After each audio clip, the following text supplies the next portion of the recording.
is not going to save. So let's just give it a try.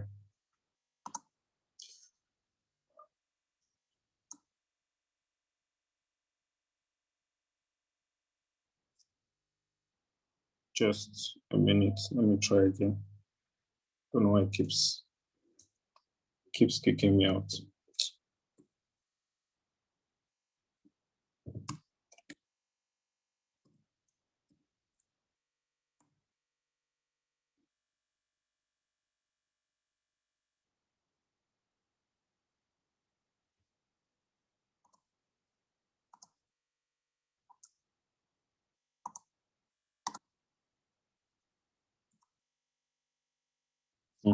Yeah, so we're good to go. So we're actually going to be talking about Cashtrap today. So basically, everything about Cashtrap, the point system, from the basics, like we're going to be learning it as if we just heard about Cashtrap today. So I'm going to take my time and just like go over every single thing. And I think by the end of this class, we should be able to achieve almost everybody understanding how to take trades with it. So the very first thing I advise everybody to do, in fact, before you even open up your broker and say you want to take trades, is to always check the news. It's very, very important. Right? Before you even open up Cashtrap, you need to check the news. Somebody is drawing on my screen. I don't know who that person is. Coach Mia, it's your device. So please just try and sort it out.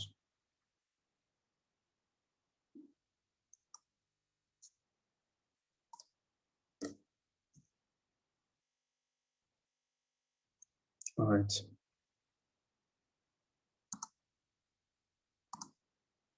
All right, so it's very, very important that we check the news before we actually start trading. And for you to actually get it, it's forexfactory.com. So once you come to forexfactory.com, where we're going to next is the calendar, right? So you want to come to the calendar, and not just the calendar, you also want to make sure that it's set to your, shall I say, time zone or your area, and the time has to correspond with your country's time, right? So for us here in Nigeria, if you want to actually set it, it needs to be West Central Africa. Oh my God, I don't know why this thing keeps tripping. Don't know why this thing keeps tripping.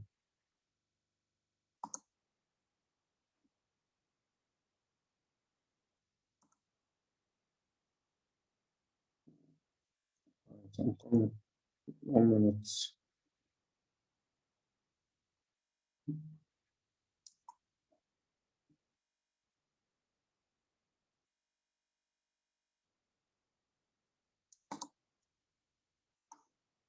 And let me try share again. Sorry about that, guys.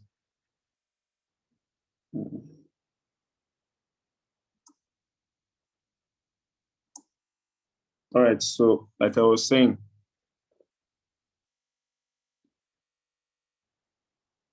all right, so you need to make sure it's set to West Central Africa. This is where you want to set it at. So if you're actually located at any other part of the world, you can just actually look out for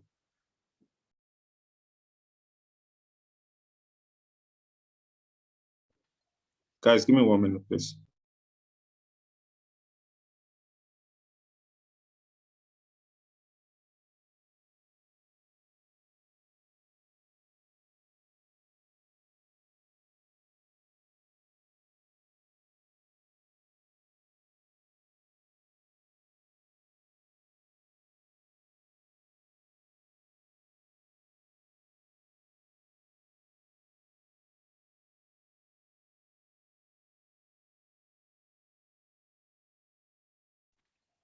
All right, so like I was saying, you want to set it to your countries, should I say, is it area, just your time zone, right?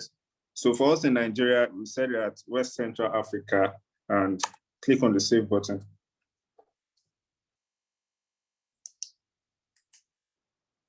So once you click on the save button, you should have it like this. Then you just go back to the calendar. Right, you just go back to the calendar. So while you're on this screen, you actually see, you're going to see the dates depending on which day we are on. So you can set it on today. Once you set it on today, you're going to see everything happening today, right? The currencies that have news, you're going to see everything. If you're setting it at this week, you're going to have this week's view. So right from Sunday all the way down to what? To Saturday, you're going to have everything here. So now, it's not actually very complicated. It's not even complicated. The only thing we're watching out for is the color of these folders and which of these currencies have this folder. Right, the color of the folders and which of these currencies have these folders. So we are looking out for different colors, basically. So we have yellow.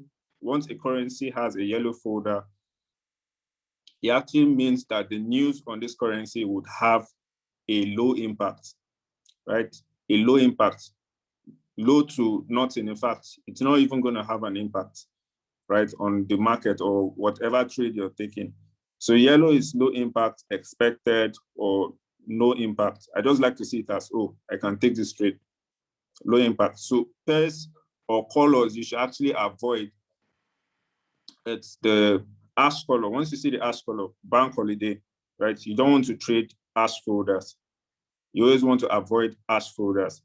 So anything yellow, you can actually trade these pairs that have the yellow folders. But once you see this ash folder and you see all day, I can remember very well on Monday, I think on Monday, when we are actually taking trades, then we are actually talking about avoiding USD and CAD or anything that has to do with USD and CAD because of this bank holiday. It was all day, right?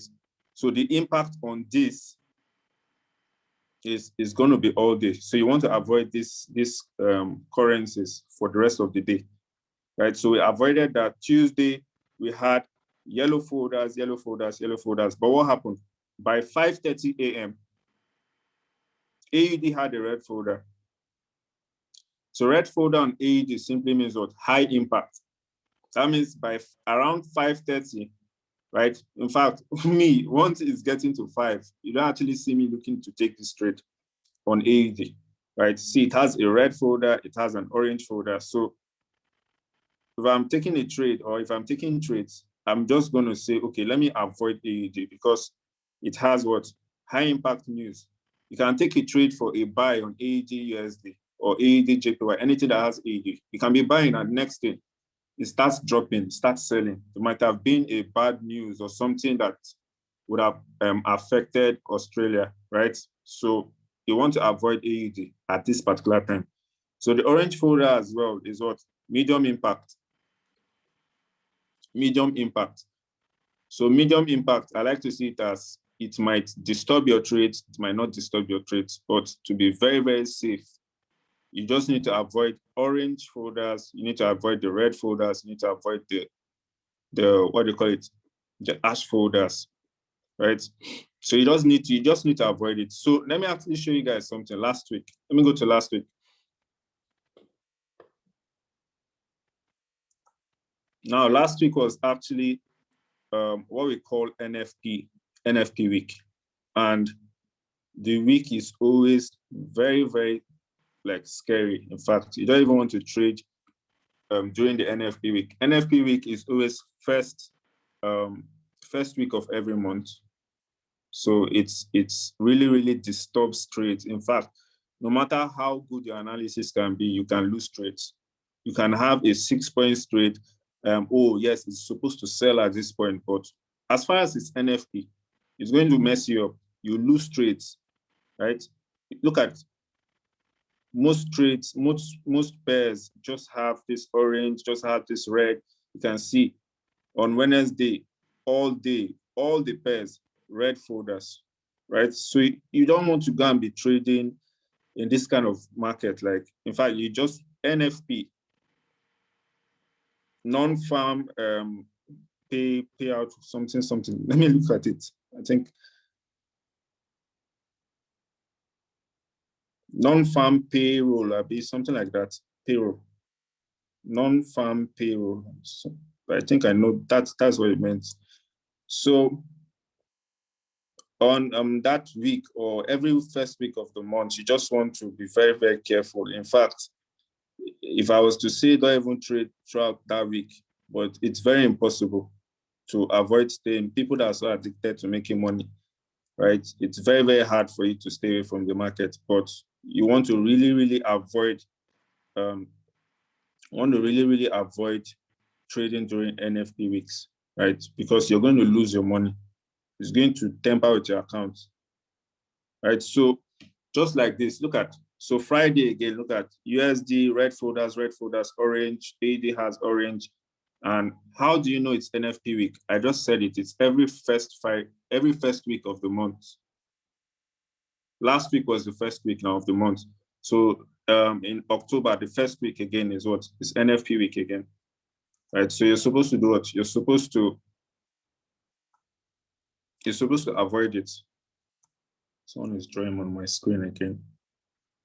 So just try as much as possible to avoid trading, or should I say, be very careful when you're trading during NFP weeks. Light risk, don't overtrade, don't trade anyhow. The way you trade during the normal weeks is not the same way you trade during NFP week, because NFP week can confidently blow your account, right? Even if your analysis are so correct, you're going to blow your account. I'm actually telling you, because I've been there, I've analyzed trades perfectly. And I'm like, oh, this thing is supposed to sell at this point. I enter with my 2%, with my 3%, what happens? It's going to shoot up. I'm going to roll like 2 times. It keeps going up. So NFP will make the market very, very unstable. In fact, like, you blow your account. I know what I'm saying. So if it's every first week of the month, please and please and please, just try to avoid it. Like, I've heard people complaining, oh, Coach Easy, you told me to do this, told me to analyze like this, but I took trades and I still lost all of them. Why won't you lose all of them? It's NFP week. It's NFP week. Even the best traders lose money during this week or during NFP week. So most times it's not really your fault. It's just what the market has to do during that period. So once you're able to spot out the folders, which one you're about to trade, which one you're not supposed to trade, the one you're supposed to avoid, then you can now come back to hourglass. You can now come back here and say, okay, you want to actually, yes, can remove loss too, right? So you want to actually come back to, all right, so you want to actually come back to hourglass and start looking for trade ideas. So for hourglass, like Coach Amani was speaking, he was like, hourglass is just a software, you can call it an algorithm, that basically points out or predicts the market direction, right? So it will basically tell you, okay, this market is about to sell or it's about to buy. But we can't just take the buys and sells just by what Cashtrap is telling us to do.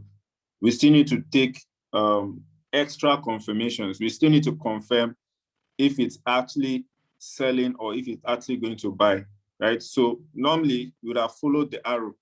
Once you see a sell arrow, a put arrow, would have just entered the market for a sell, right? You would have just entered the market for a sell. Whenever you're able to spot out the buy arrow, you would have entered it for a buy normally. But now Matitaya says, in order for you to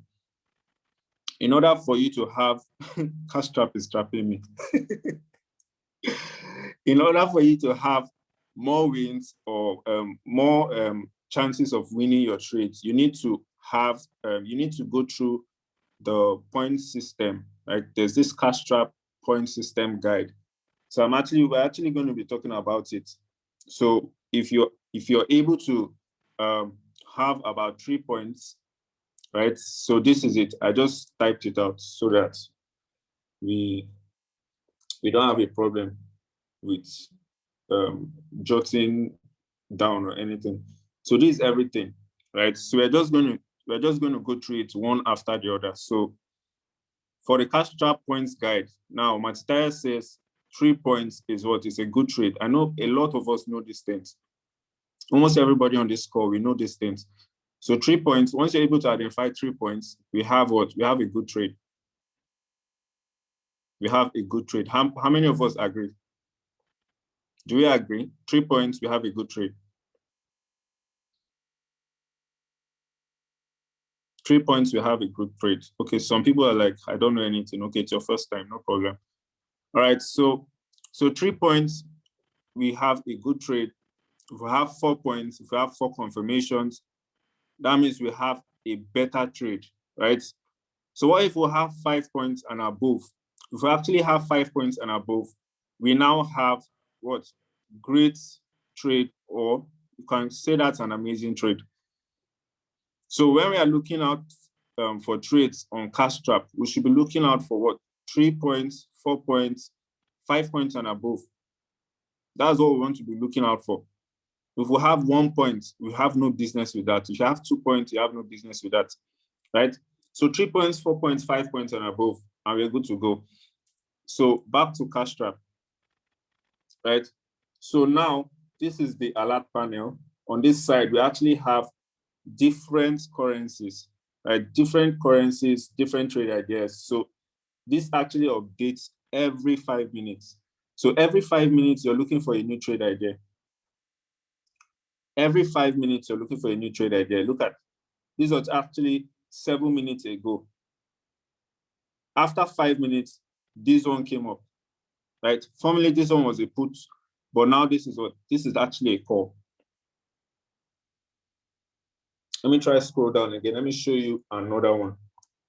So look at Eurocard. Eurocard came up. The last one was 7 minutes ago. After 5 minutes, a new trade idea came in. So one thing I've noticed a lot of people do is they open up Cashtrap and they're just looking at this thing. They just look at these ones here. They don't actually scroll down and check for more trade ideas. These are so many trade ideas you can spot out. These are so many trade ideas you can spot out. So many. I remember when Cashtrap came out first, I think it was just 5 currency pairs. It was just 5 currency pairs, but now you have so many to pick from. You have so many to trade from, right? So there are a lot. There are a lot of them to pick. You can just pick anyone and try to get a trade from that, right? There are so many of them. So now, the very first thing we want to consider when taking trades is what we call the currency strength meter. So you can actually write it down, right? You can write it down as the currency strength meter. That's why I count as my first point. So write it down, the currency strength meter, that's number 1.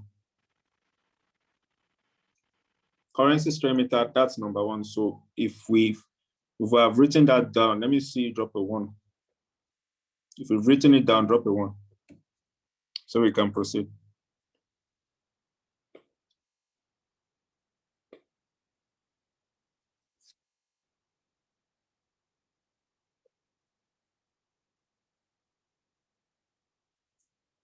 If you're asking me any question that is not related to the currency strength meter we're talking about, I'm not going to answer you because I just feel you're being too forward.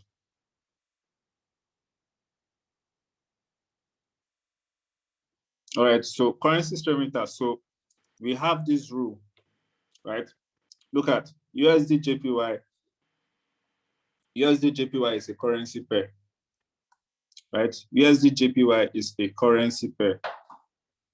So 2 currencies coming together is what actually makes it a currency pair. USD is a currency, JPY is a currency. So now USD has its own strength. Each currency has its own strength. So now the rule is, if the first currency is stronger than the second currency, we are looking to take buys or we're looking to take calls. If the first currency is stronger than the second currency, we are looking out for what? Buys or calls. Buys or calls. Now, Cashtrap has its own currency strength meter over here. If you look to the extreme right of your screen or your Cashtrap, you're actually going to see this. So USD here is actually 50, or it's 49 because it changes, right? You must always look at this. So USD is clearly 49. JPY is what? JPY is 13. So how many of us, which of these currencies are stronger? Let me see you drop it in the chat. Let me see if you can see it. Which of these currencies are stronger? USD and JPY, which of them?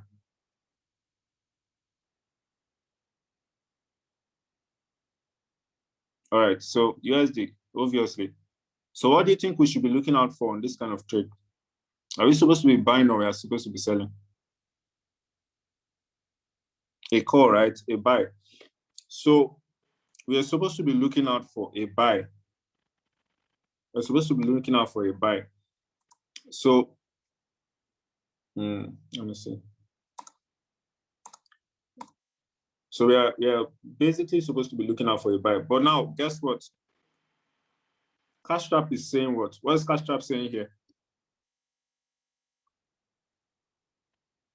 What area are we getting here?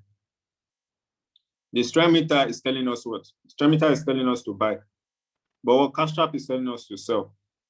So this alone disqualifies the trade. In fact, once I see something like this, I'm not looking forward to taking that trade. I'm not looking forward to taking that trade. What is supposed to make you take that trade is you seeing the strength meter telling you to buy and Cashtrap equally telling you to buy. Once you have these 2 points, right? The strength meter is the first one. Then the second point is supposed to be your arrow, right? Once you have the arrow agreeing with your strength meter, then that's when you're interested, right? So USD cannot be stronger than JPY, and well, I'm actually looking out for a put instead of what call. USD is stronger than JPY. I'm supposed to be buying. I'm supposed to be entering for calls. So because I'm supposed to be buying or entering for calls, I actually see puts on Cashtrap. I'm not going to do that, right? So you always want to obey what your currency strength meter is telling you. If you also need to confirm your currency strength meter, this is what I like to use. I like to use triopips.com currency. It has a currency strength meter equally. It also has a currency strength meter. So look at, I come here again to confirm. This is USD. USD has 1, 2, 3, 4, 4 bars. JPY has just 1. So it's clear that USD is stronger than JPY. So that means I should be looking for what? For buys. USD is stronger than JPY. I should be looking for what? For buys. So let me see the charts. When the first currency is strong, does it mean it's a buy? Exactly what we're saying. Exactly what we're saying. So it's actually a buy we should be looking out for. And I don't have any business with this sell arrow here. So equally, since we know that the first currency, when it's stronger than the second currency, we should be taking buys. On the other hand, if the second currency or the bottom currency, I actually put bottom there because of what we have on hourglass. You know, we have the currency strength meter here. You see the top is still USD, the bottom is now JPY. So you can write it down anyhow you understand. If it's the first currency stronger than the second, or is the top stronger than the bottom, anyone you understand. So you can just have that down. So for a sell now or a put, it's now the second or bottom currency stronger than the first or top. That's when we are looking, we're actually looking to take a sell. Or you can say quote or base, but it's not everybody that understands quote or base. You need to break it down for everyone to understand. right? So first, second, it's more straightforward for everybody to understand. So the second currency stronger than the first currency. That's when we have to take what puts or sells. So if I go back to hourglass, right? If I go back to hourglass, let me see. Don't know why it's taking time to load.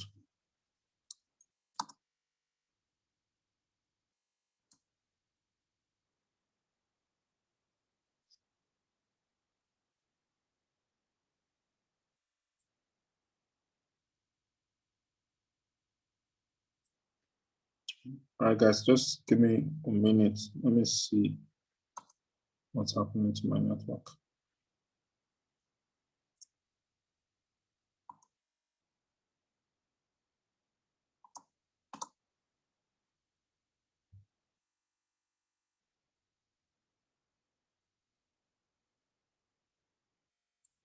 Yeah, I'm trying to refresh. Okay, it's back. So like I said, on the other hand, when we actually have the bottom or the second one stronger than the top, that's when we should be looking for cells. I don't know what's happening to our glass. It's misbehaving. Just give me a moment. Let me try, see if I can refresh.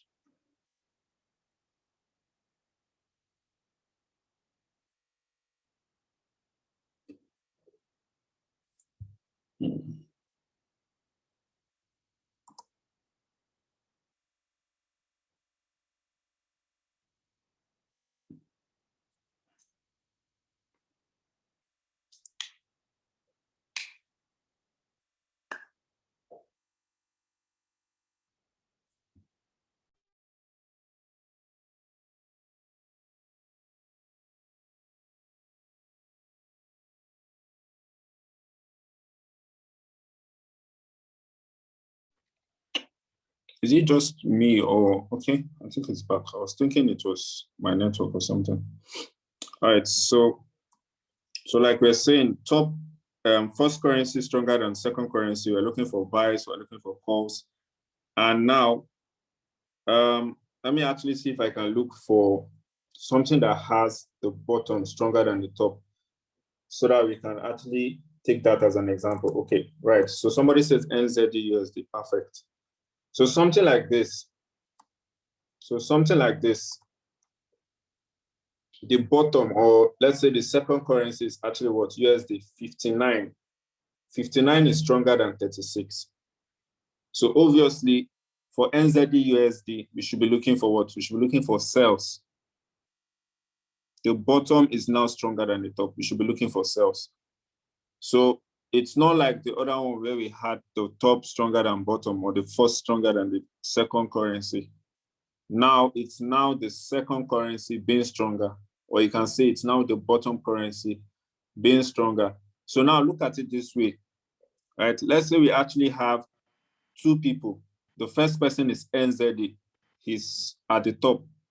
The second person is USD. USD is now the stronger person. If they're actually in a tug of war, right?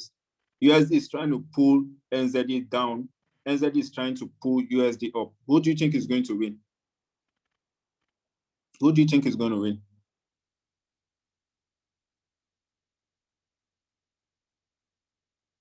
USD. Who else? USD, right? So since USD is at the bottom and USD is now stronger, guess what is going to happen? USD is going to pull NZD down, right? So if you're having USD pulling NZD down, you should be having the market coming down like this. So it's sell, quite all right. You should be expecting what? A red arrow, a put, because the market is expected to come down. The market is expected to come down once the bottom currency is stronger than the top.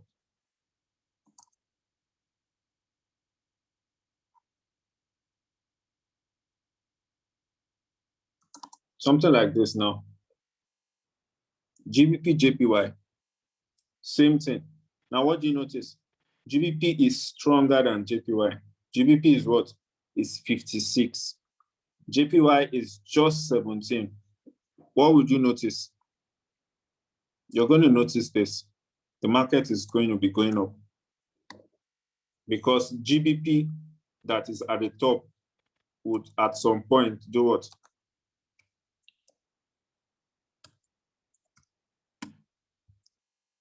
GBP at the top would at some point pull this market up, right?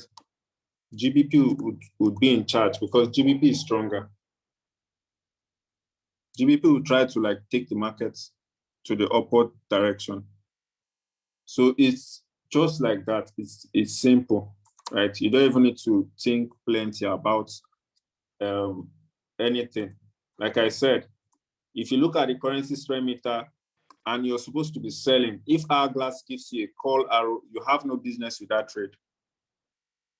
If you're supposed to be selling from the currency strength meter, if hourglass gives you a buy, don't take the trade. Instead, wait for when it agrees like this. When it agrees, like currency strength meter is telling you to buy, then hourglass will tell you to what? To buy. That's when you're looking forward to take that trade. If hourglass is telling you sell, the only time you should be looking out for that sell is if the currency strength meter is equally telling you to sell. That is when you have, it's like two of them agree with each other, right? So the first point, currency strength meter. Second point is what? The trade type or the arrow. Cashtrap is calling out for you. So I'm only going to take that trade. Like for this NZUSD, the only time I'm going to take this trade is what? Is when I see a red arrow. That is when I'm looking forward to take this trade. As far as it has a call signal here or a call trade here, I have no business with it. Look at the bottom is stronger, the top is what? Is weaker. So I'm supposed to be selling, but Cashtrap is calling out call. So I have no business with it. I'm not taking this trade. The only time I'm going to be looking forward to taking this trade is if I see what? If I equally see Cashtrap telling me to put or a red arrow showing somewhere, that's the only time I have. That's the only time I have a business with this trade, right? So those are the first 2 points. I just gave you the first 2 points. So the first point is what? Currency strength meter. Then the second point is what? Is the arrow. So write it down if you're not taking it down. The first thing to consider is the currency strength. If the first or top currency is stronger than the second or bottom currency, we are taking calls or we are taking buys. That's for buys. Top or first stronger than what? Second or bottom, we are taking buys. So for sell, it's just the opposite. If it's now the second currency or the bottom currency stronger than the first or top, we take what? We are looking for puts. So now in the bracket, I wrote it here, never go against the currency strength meter. If the currency strength meter is telling you to look for buys, there is no reason you should be taking a sell on that particular currency pair. If the currency strength meter is telling you to look for sells, there should be no reason you should be taking a buy on that trade, right? So that's the first point. So the second point now is what? You have the green arrows, we have the red arrows. So the green arrows are indication that we should be taking a buy because once the arrow is facing up, it's an indication that the market is supposed to go up, right? It's supposed to come back up. So the red arrows is an indication that the market is going to drop, it's going to come down. So once you have the top or first currency stronger than the bottom or second one, we are taking calls. We must also see what? A green arrow.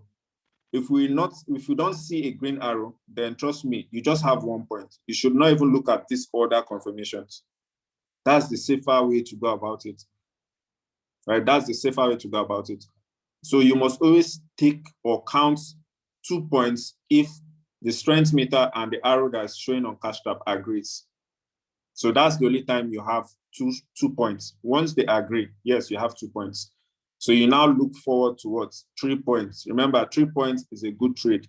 You can't just have the 2 confirmations and you're getting ready to take the trade. No, it's not going to work.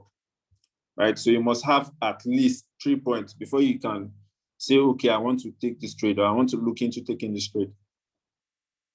So if we've written down point 1 and point 2, let me see you drop 1 in the chat box. If you've written down points 1 and 2, drop 1. If you're following as well, drop 1. If you're following, if you understand it, just drop a 1.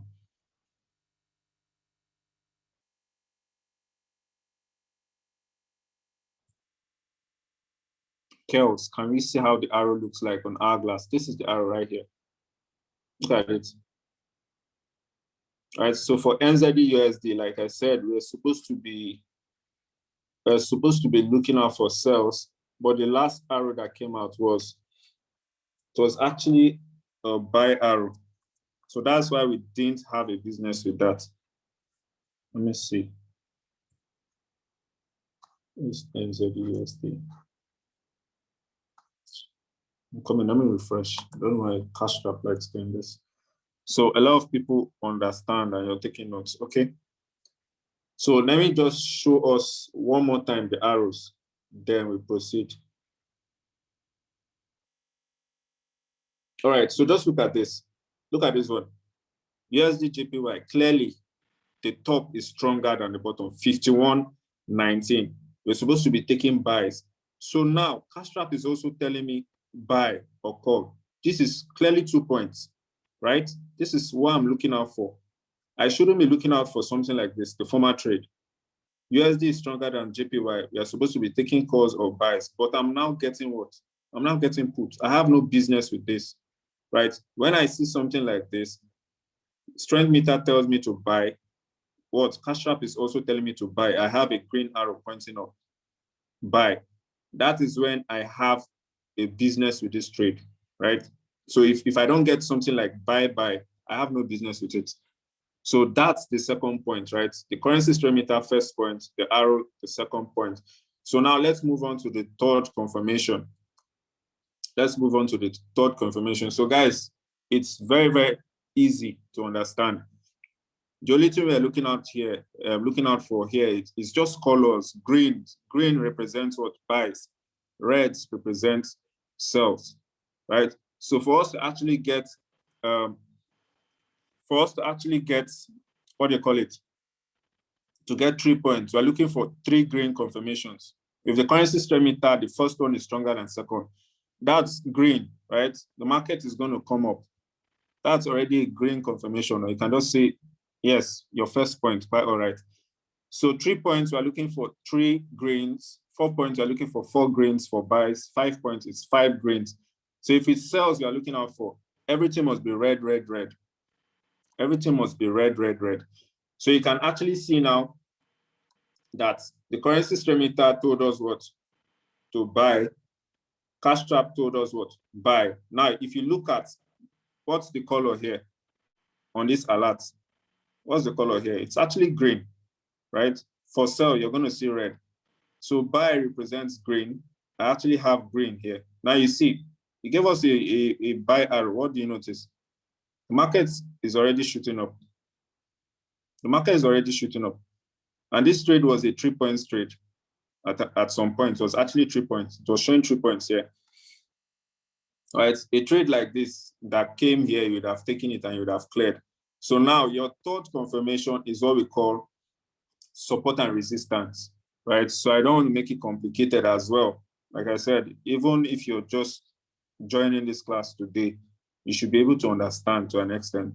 So support and resistance, support are the green lines, the resistance areas are the red lines. Look at it, it's just here. Look at all these red lines. See red line here, see another red line here, see a green line here, see a green line here. All the greens represent what? Let me see it in the chat. All the green colors represent what? When you see green, what are you supposed to be doing at green? Yes, I know it's support, but when you see it at a green, what are you supposed to be looking out for? You're supposed to be looking out for buys, right? You're supposed to be looking out for buys. So if the currency strength meter is telling me to do what? If currency strength meter is telling me to buy, I'm equally getting my second point as what? Buy. That means what? I should be waiting for what? I should be waiting for the market to come to what? A green line. I should be waiting for the market to come to a green line. And we actually had this market come all the way to this green line. So when I get the market at this green line, that is when I can tell myself that I have what? I have my third point or my third confirmation.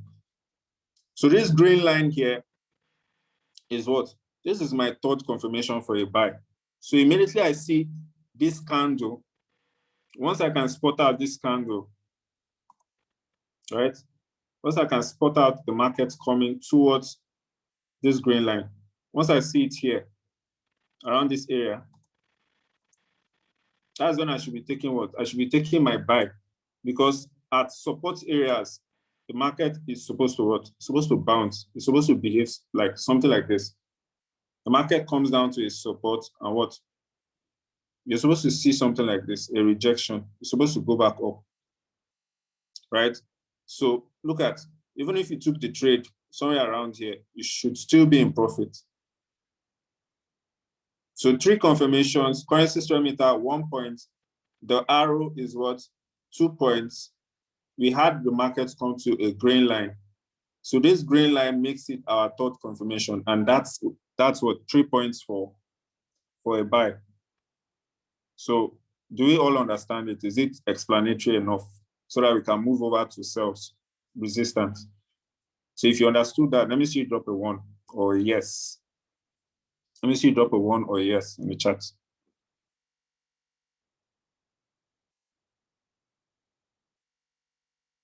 Please, everybody should respond so that we know we are good to go. All right, great. All right. So now, just like we have us looking at the price or the market coming to a green line, the same thing happens if we are supposed to look for sells. So now, when we are looking for sells, where are we supposed to be selling from? When we are supposed to be looking for sells, what are we supposed to be looking out for?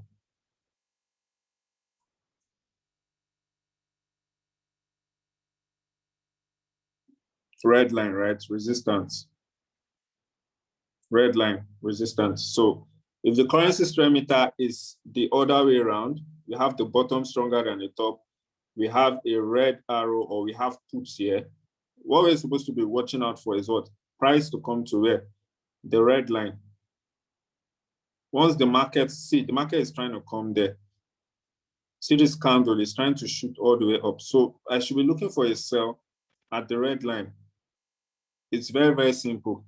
It's very, very easy and explanatory. In fact, like only looking at the colors or looking out for key colors, just like counting colors, is already enough for you to understand.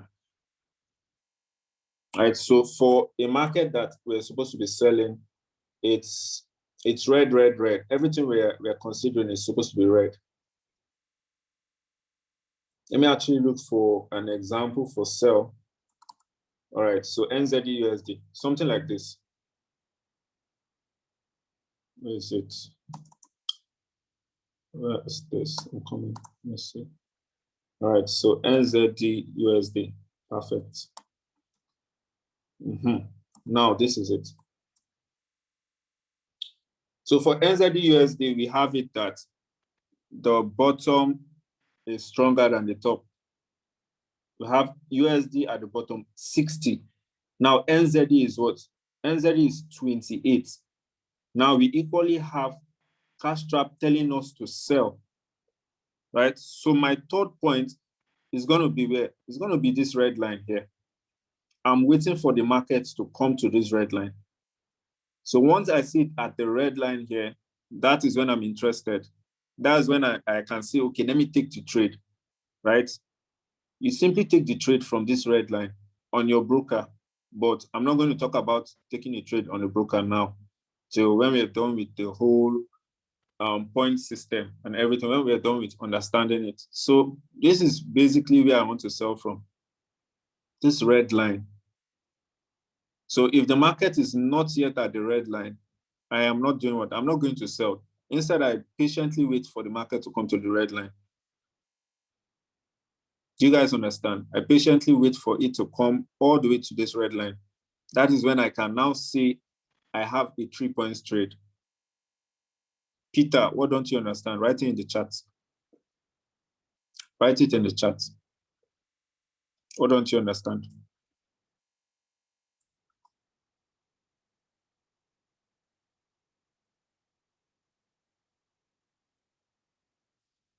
All right, so let me answer one question. So series iPhone, you said, is there a situation where both currencies hold the same strength? Yes. So if the currencies have the same strength, what do you think is going to happen? Who is going to win who? You never can tell. You can't predict. So if you're in a situation where NZD is 20, USD is 20, and you enter for a buy, what might happen? USD might win the battle and it will sell instead, right? Now you can enter NZD USD for a sell. They are both 20-20, right? What if NZD wins the battle and it starts buying? So you don't want to find yourself in such a situation. So what I'm going to advise is, if you see the currency strength meters close to each other, if you see 50-49, it's not even a good trade to look at, because you want to make sure that the currencies are so far apart. Look at 30-56. This is far apart. Now, something like this, look at USD card, 56-54. I don't want to trade something like this because you don't even know which one is going to be stronger any moment from now. Just look at how it switched, right? USD became 57, card lost it. So you never can tell. Once you see the currency strength looking so close like this, please avoid them. Don't even look at it. I prefer to take something that has, I prefer to take something like this. Look at 60-30. The gap is so huge, 30, right? See how the currency strength is flipping. So I prefer to take something like this instead of taking trades that the strength is just close to each other or it's the same. You never know which one is going to pull the other one. So just try and avoid it.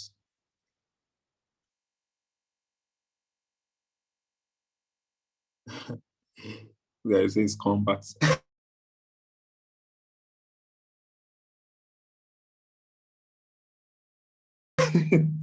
All right. Since you say you don't understand. So all I was saying is what? If you're selling, okay, you now understand it. Okay, great. So if you're selling, we are looking for sales at reds, right? If you're selling, you're looking for sales at reds. If you're buying, it's the green you're looking to take your buy from.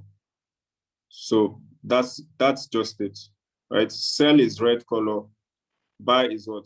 It's the green color. Now, if you notice on the chart, what has been happening? Look at what's been happening. From the red, you saw the market dropped to this point, right? Now, from the green, what happened? The market bought again to this point, came over to the red. You got to the red, what did you see happen again? It sold all the way to this point again, right?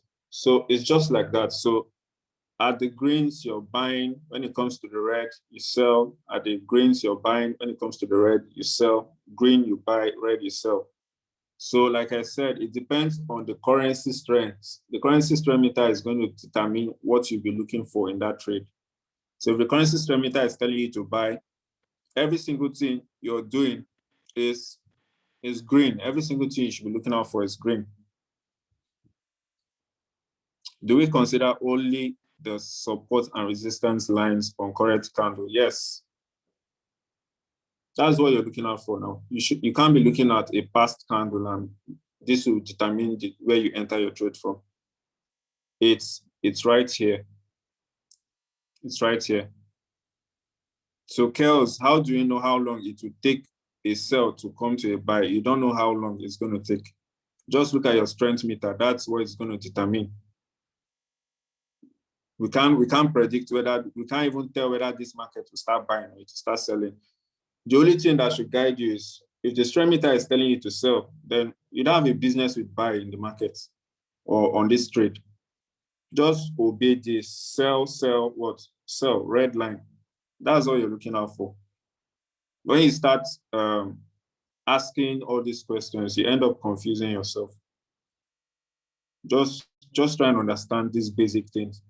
Currency stream meter sell, Cashtrap should be telling me what? Put, red arrow. And when it tells me red arrow, what? Red line. That's the next thing. It's very straightforward now.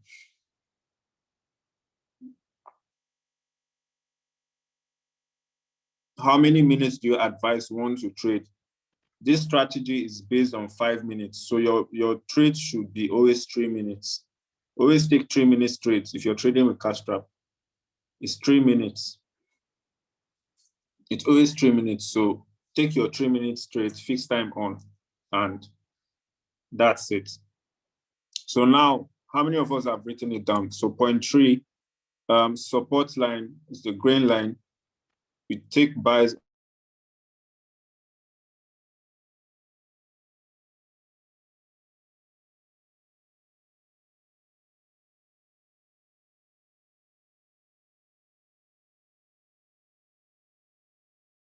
Green lines. Then at resistance, which is the red lines, we are taking what? We are taking sells or puts at the red lines. So that's your 3 points, right? And once you have something like this, once you can spot these 3 things, you can actually take that trade. You can actually take that trade. But now this is what you want to do. I think it's very, very important that we talk about this one. I think it's very, very important we talk about it. So now,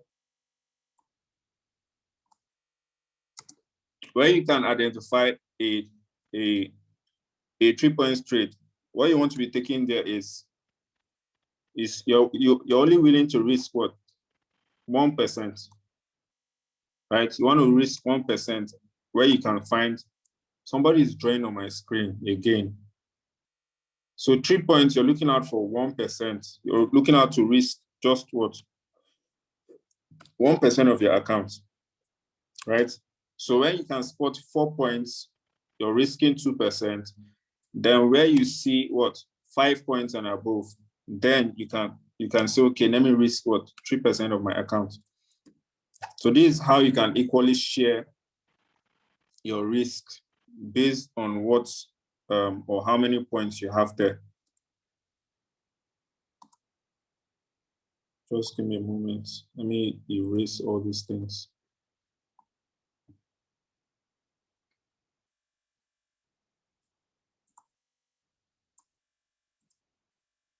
So are we good to go? So when you can spot 3 points, you're only willing to risk what? If you have $100 in your account, you should be entering that trade with what? Just $1. 4 points is what? Is 2%. That's $2 of $100. 5 points, you can use what? 3%. That's $3 out of your $100 account. Amma, you're still asking, so where do you see the points? All these things we've been talking about are the points. Look at it here. The currency strength meter is telling us we are supposed to sell. This is already a point for sell. If it's telling me put equally, this is a second point for put. If the market comes where? If it comes to a red line, look at it here. It came to a red line. This is what? This is what? This is the red line. This is my third confirmation. And what do you see here? Put score 3 points. Hourglass even had it here. Cashtrap even gave it a put score 3 points. Do you get? It's these things you're actually counting that makes up your points or your confirmations. Strength meter, 1 point for sell. Put, 2 points for sell. What? Resistance line, red line, 3 points for sell. That's how we count our points. It's all these things here that make up the points that we're looking at in the market, right? It's all these things you're writing down or you're taking note of. These are what make up the points. These are what we're talking about. So if we understood buying at green lines or selling at red lines, let me see you drop 1 or yes. If you understood that, let me see you drop a 1 or a yes.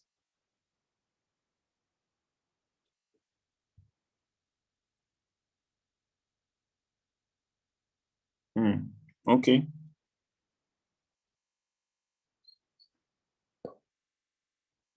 It's so sad. The entry at the resistance or support lines, are they the entries we are supposed to take? Exactly. Just like that. But like I said, we are coming to that. So let's just count the points and be done with the points. Then we can actually talk about entries. Let's finish the point system first. So now we actually have what? We have the fourth point. So the fourth confirmation, or what we actually say is our fourth point, we have what we call the Bollinger Bands. So now the Bollinger Bands, we have the Bollinger Bands looking like this. Look at the Bollinger Bands are this. Let me see if I can hide. All right, great. So the Bollinger Bands are these wavy lines here. Look at these green wavy lines here. This red one, we have the top and bottom. So at the top, we have what? We have the red Bollinger Bands. Now at the bottom, we have what? We have the green Bollinger Band. So the Bollinger Bands act like an elastic, right? They act like a trampoline. What does a trampoline do? If you jump at the base here, it's supposed to do what? It's supposed to push you back up. It's supposed to do something like this. If price comes to the green area, it's supposed to send price back to the red one. If the price gets to the red one, what are you supposed to see in the market? At some point, it's supposed to bring it back to the green one, just like that. So at some point, it takes it back to the red. Then next thing, you see price coming back to the green, just like the green band, right? So I like to say the Bollinger Band is like an elastic. It's like an elastic, or should I say bouncing castle? I think that's what most of us like to call it, bouncing castle. So it's just bouncing price, right? It's shooting price. If price comes to this part, it's going to shoot the price back up. If it gets here, it's going to do the same to shoot it back down. If it gets here, it's going to shoot it back up, just like that. So that's what the Bollinger Band does, right? And let me actually bring back the candles. So look at this. Now look at this. Now, at some point, the market actually came to the red Bollinger Band area, right? Look at it. This candle actually came to this area. What do you notice? The market dropped all the way to what? To the green Bollinger Band area, right? Now, what happened?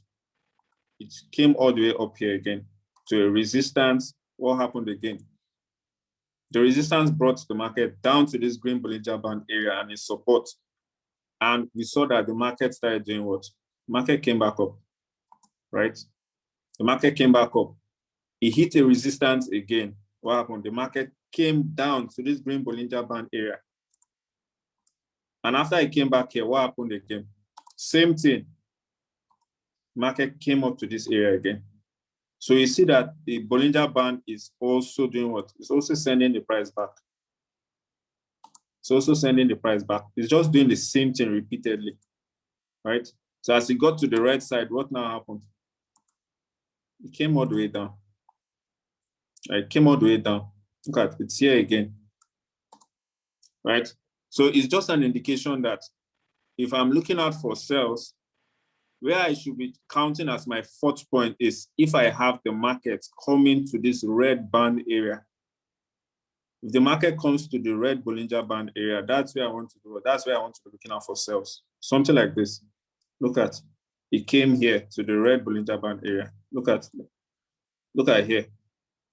See, the market came to this red Bollinger Band area. What happened? It sold. It came up again, right? Came to this red Bollinger Band area. It sold again. Just like that. Let me actually go back. Look at, it bought. It came to the red Bollinger Band area. And what happened? Market sold down. So you want to actually look at the Bollinger Bands as an elastic. So if you see the market going to a red area, if you see it going to a red area, it's an indication that any moment from now, the market is going to come down. If the market goes to a red Bollinger Band area, it is not telling you to enter for a sell.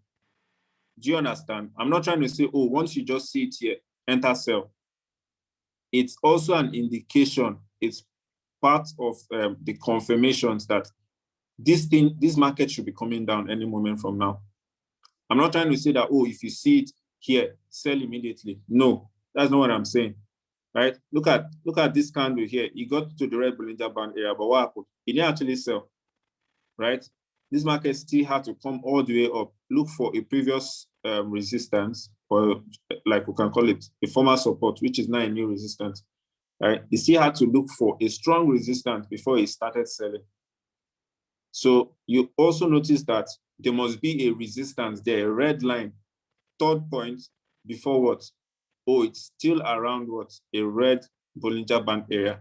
That means, yes, I have a fourth confirmation to actually sell. Very soon it's going to drop. The same thing for a buy, right? The same thing for a buy. If you see the market at, I'm trying to look for where the market was around exactly, something like this. Look at this. Something like this. See, market sold, came to what? The green Bollinger Band area. There was a support line there, third confirmation or 3 points. The market is around where? The green Bollinger Band area. That's your fourth confirmation for a buy. So yes, you have 4 points. So you'd have entered the trade from the green line. And yes, that's how you take your trade with 4 points. So it's just straightforward. You're just taking your trades from once you see a red line resistance, you also have the price around the green Bollinger Band area. This is the red line. You also see that price is around this red Bollinger Band. You should be looking out for what? A sell at this resistance. Same thing for buy, like we just talked about here. If I was looking out for a buy, where I'll be looking out to buy is what? From a support, third point, 3 points, but what? I still have price around the Bollinger Band area, the green Bollinger Band. So this equally gives me an extra confirmation for a buy. So that makes it what? A 4 point trade. And this is where I'm going to take what? This is where I'm going to take my buy. So just like that, right? Green Bollinger Bands, looking out for buys is an extra confirmation for buy.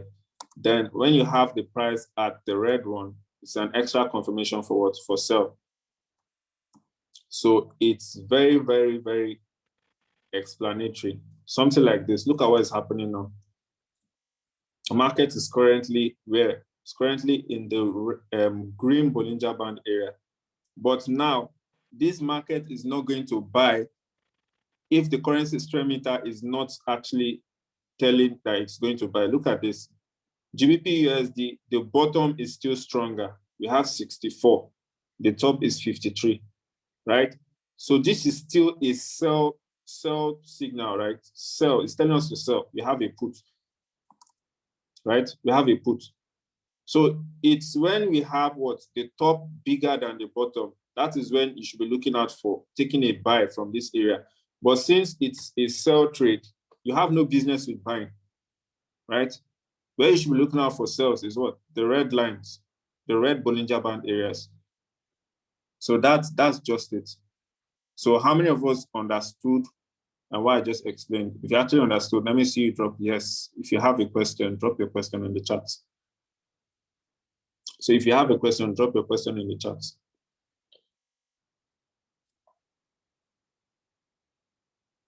So if we're all good, let's move over to the fifth confirmation of the fifth point. If we're good to go, let's move over to the fifth point. And once we get to the fifth, we're already done, right? We're already done. Dorothy, please, number 4. Dominic, what's the black line called? Okay, let me talk about the black line. Although I don't really talk about this, but the Bollinger Band is basically made up of 3 bands. We have the top band, we have the bottom band, we also have the middle band, right? But for I think what we actually should be paying attention to is it's the green and what is the green and the red. The middle band as well acts as what? It also does the work of what these other ones are doing.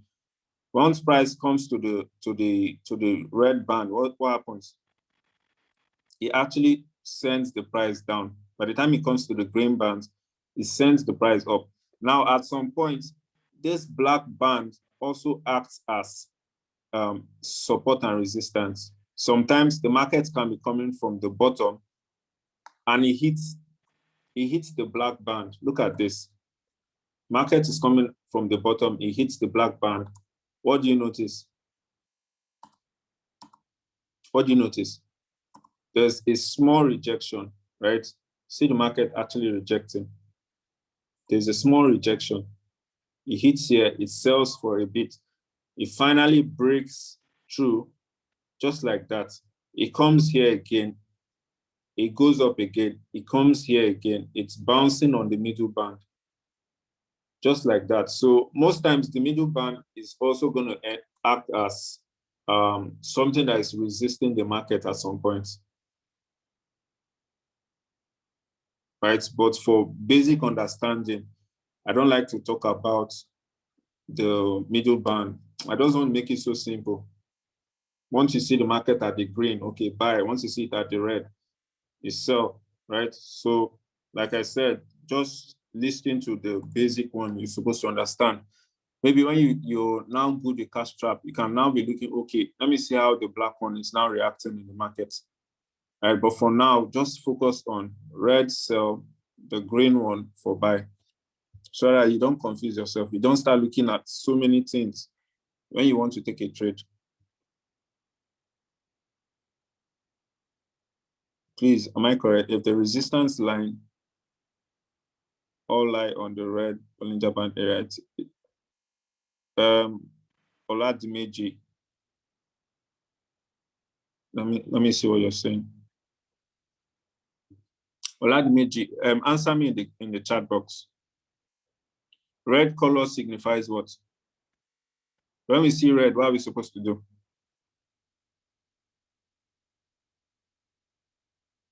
You're still saying buy. Are you just joining? Have you been following?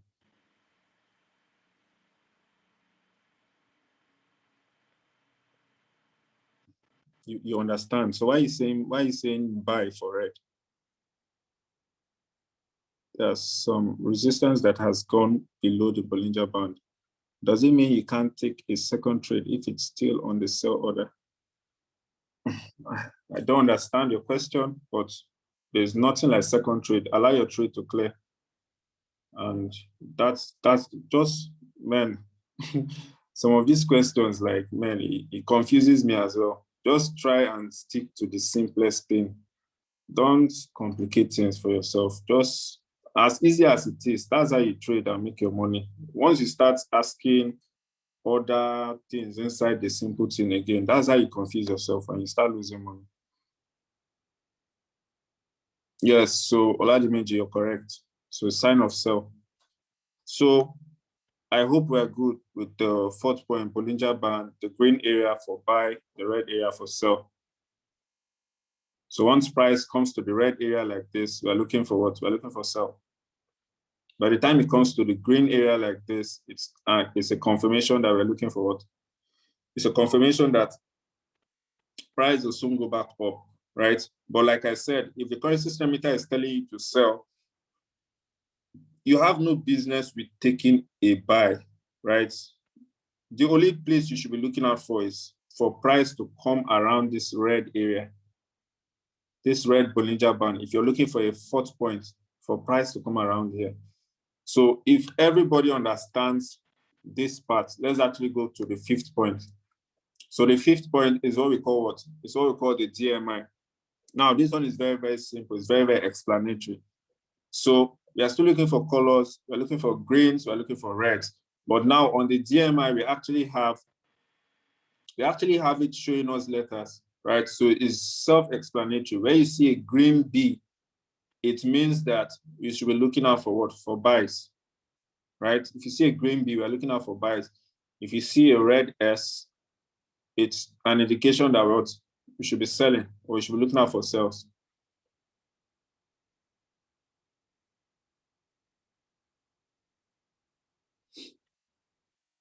Okay. Gloria, what if the resistance line is below the Bollinger Band? Is it still valid for a sell? Now, if the currency strength meter, the bottom is stronger. Okay, let's do something. Gloria, let's count this thing, right? Count this thing in the chat box. If we are looking out for a sell, the bottom is stronger than the top. That's 1 point, right? If it's 1 point, drop a 1 in the chat. If it's 1 point, drop a 1 in the chat. If the bottom is stronger than the top, that's 1 point, right? Now, if we equally have a put or a red arrow facing down, what do we have? Gloria, like it's you I'm talking to. If you have a put arrow or what? That's 2, right? Now, if you have the market come to a red line, something like this. If the market comes to a red line like this, what do we have? That's 3, right? So now if we have the market coming up to a red line, but it's not yet at the Bollinger Band, what do we have? How many points do we now have? If it comes to the red line, but it doesn't come to the Bollinger Band, how many points do we have? 3. And now once we have 3 points, can we take the trade or not? Yes. So it's still valid for yourself. 3 points is still valid for yourself. The Bollinger Band is just what? It's just that extra confirmation. It's just that extra point, 4 points for you to say, okay, yes, it will still sell. So if you don't have the market coming up here, it just gets to a red line. It's still valid for yourself. It's still your 3 points, right? It's still valid for yourself. 3 points is still good, but you're taking the trade with what? 1%, like I said. So if you get 4 points, okay, 2%, just like that. So now, like I said, DMI, it's clearly written here. So we have the S for sell, we have the B for what? For buy. So what we are looking at is the last letter displaying here, right? So the last thing here is what? It's B. So if the last thing showing here, it's a B, and if I'm supposed to be selling, what do? I don't count it as a point, right? I'm only going to be counting it as a point if we are supposed to be selling and I have what? S as the last thing displaying here. That's when I can say, okay, this S is going to count as what? My 5th point. The S is going to count as my 5th point. Let me actually open up this GBP CHF. Let's look at something like this. Let me see.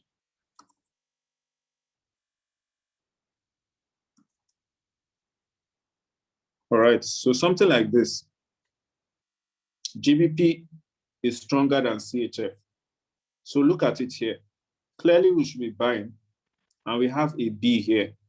So in this situation, I can say, okay, yes, this B should be what? My 5th point. If all other confirmations are in line or are correct, this B would count as what?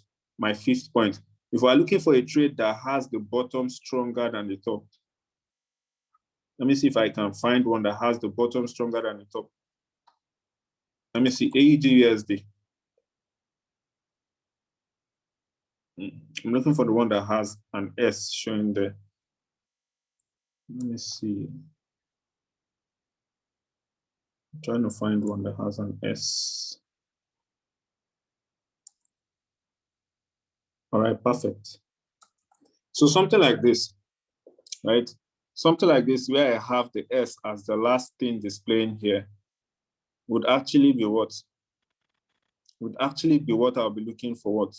My 5th point, if all the other confirmations are correct. Someone says check Euro USD. Let me see what you're trying to show us. Okay. Perfect. Yeah, so we can use this as an example. Right? So the currency strength meter is telling us what?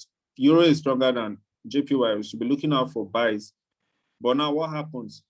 So assuming we've counted all 4 points from this whole place, and we came here and we don't see a B, what that tells me is I'm not counting here as a point because we are looking for buys, right? I'm still left with 4 points from this whole place.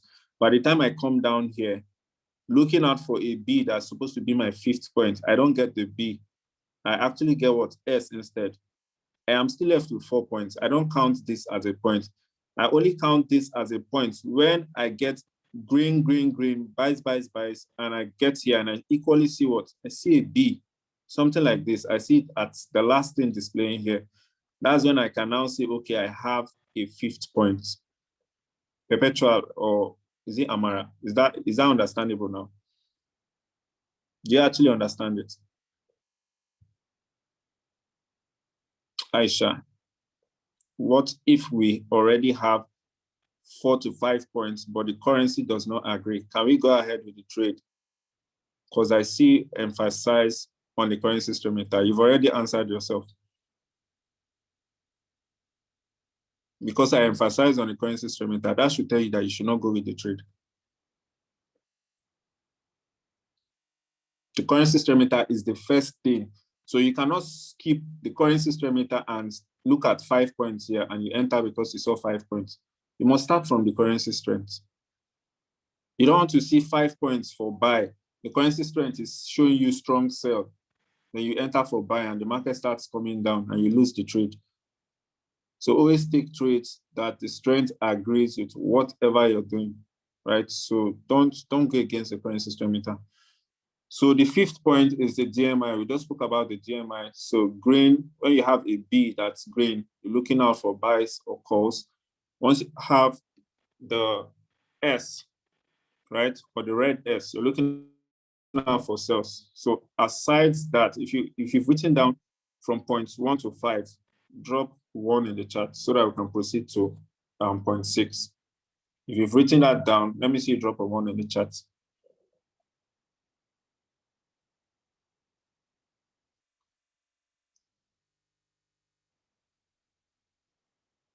Today we're actually going to learn to like 1. All right, so we all understand, I guess.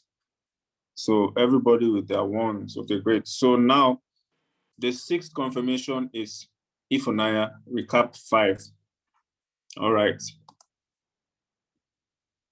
This is the DMI. The last DMI is directional movement index or something like that. I think let me actually see if I'm right. Directional movement index. Yeah, the I is not there, but DMI is directional movement index. Right. So what is the meaning? Guys, I think you should actually go and Google that. I don't know the meaning, in fact. Just go and Google it. I only know that once I see S here, I'm supposed to be looking out for cells. Once I see B, I'm supposed to be looking out for Bs. Simple as that. I don't care to know what it's doing or what it's doing. I only know what I'm looking out for. And that's how I've been taking trades. So I don't have the strength to go and look for, oh, what is this thing doing? But if you actually, I think you should actually do that, Sha. Actually go and read more about it. But for me, S, sell, B, buy. Simple as that. So I don't have strength to stress my brain about what it actually means. I said the money is the goal. Once you can use the S and B and make your money, man, I don't have business with what directional movement means. But I think you can actually write it down. You can just Google it or see a video on it. I think it will actually help you better. Right. So the person that says take 5 again, do you get it? Ifunaya, is that Dominic, no joy. So is that correct? Do you get it, Ifunaya? S, once you see S as the last thing displaying there, it's actually an indication for what? A sell. So if you see a B there, indication for buy. Don't worry, we're actually, once we finish with the whole point, we are going to be counting. We'll look at 3 charts, right? We'll look at 3 different charts, then we'll actually count it together, how many points we can spot on the chart. So we'll do like 3 or 4 charts before we now talk about the entries. So we now have the 6th confirmation, which is the stochastic. Stochastic is the 6th one. So the stochastic says the rule here, or the point system here is you're taking calls or buys when the black line crosses up the green line or green area. Let me actually show you what I mean by that. So this is a stochastic. Let me actually make it big. Let me try and make it big.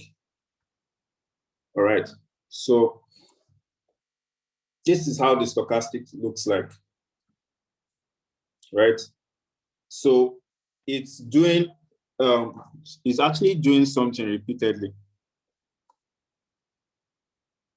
It's actually doing something repeatedly.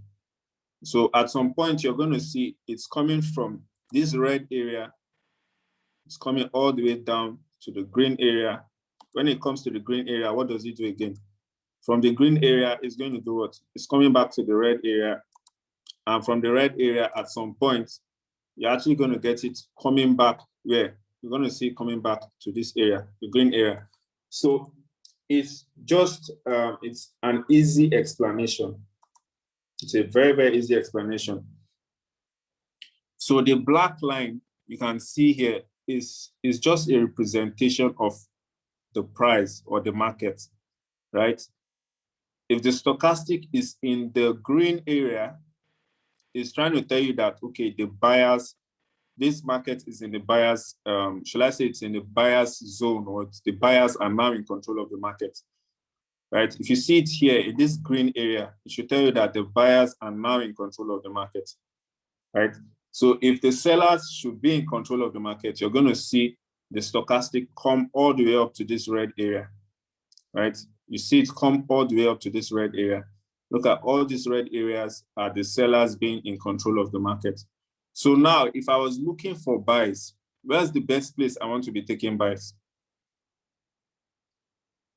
Someone should help me out with that answer. Where's the best place I want to be taking buys if I was looking to take a buy?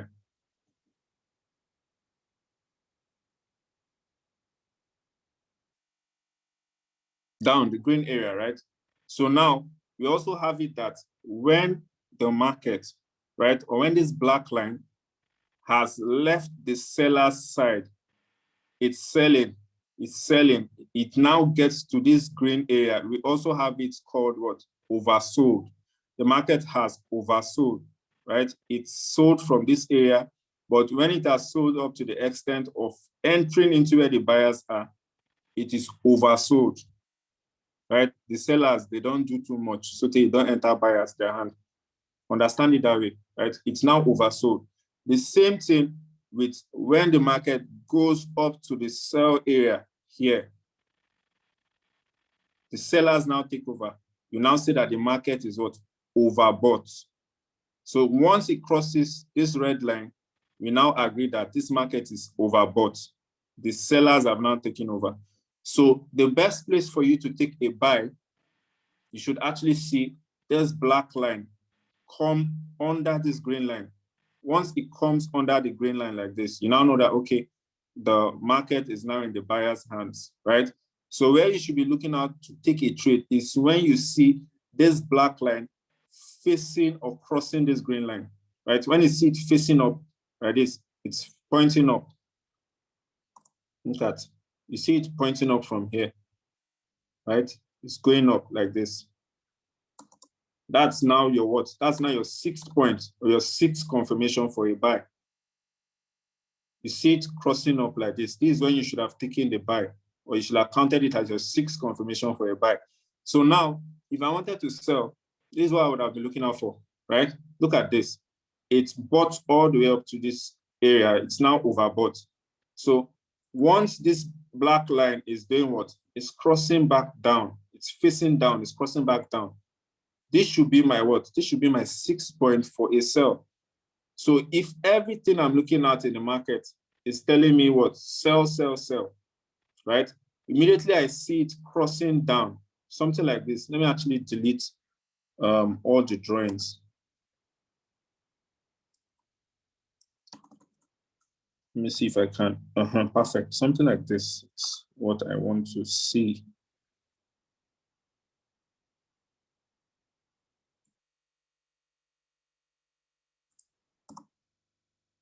It's not that clear. What? All right, let me just use something like this to explain. Let me use something like this to explain. Let me draw a vertical line here. Let's see if I can draw a vertical line here.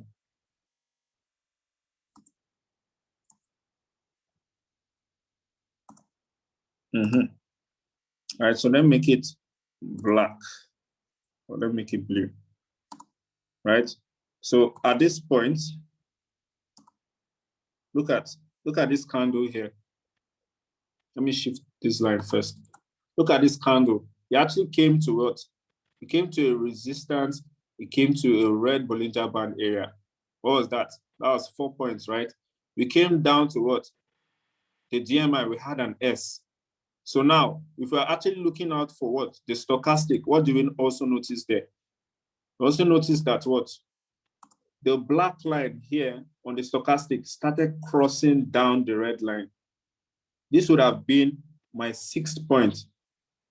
Once I have the black line facing down, let me try and zoom this. I don't know why it's not zooming. All right, so something like, okay, look at it. See the line. When it's pointing down like this, crossing down, this would have been my 6th point. Are you seeing it? This would have been my 6th confirmation. Look at it, it's all lining up. Red resistance area, red Bollinger Band, 4 points. We come down here, we have an S, 5 points. We come down, the black line is crossing down, 6 points. That's your 6 points. That's how to count your points using what? The stochastic, right? So now if it's something that let's say I wanted to actually enter in for a buy, right? If I actually wanted to take a buy, it will actually look something like this. Look at this. It actually looks something like this. I'm going to put a vertical line here. Look at, we had the price come down to a green line, right? We had the price come down to a green line. This is the support. This is the support area. Now, at the bottom, we had B on the DMI. This is B. Now, so for us to count this as what? For us to count this as 6 points, look at what happened. We had this black line crossing up also. This is the 6 points here. Once this black line starts doing what? Facing up or crossing up this green line, that's our 6th confirmation, right? For buy. So for sell, it's crossing down like this. For buy, it's doing what? It's crossing up like this. It's facing up, it's crossing up. So it's that easy to understand. So do they all get that? Do we understand it? Is 0.6 or the 6th confirmation, is it clear? Is it understandable? Do you all understand?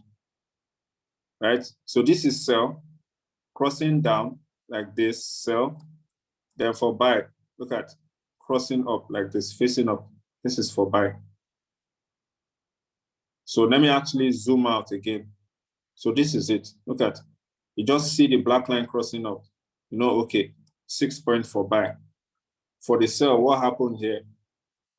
Look, the black line started crossing down. The black line started crossing down. Let me do it like this. I think we can all see this now. I think it's better we can all see it this way. Right? So another area here is what? Look at, see another cross up here for buy. This area. This area is another cross up for what? For buy. Look at cross up here. After I crossed up, this is another 6 points area. Series iPhone. Okay, the black line crossing down for sell or put and crossing up for exactly, that's it. That is it.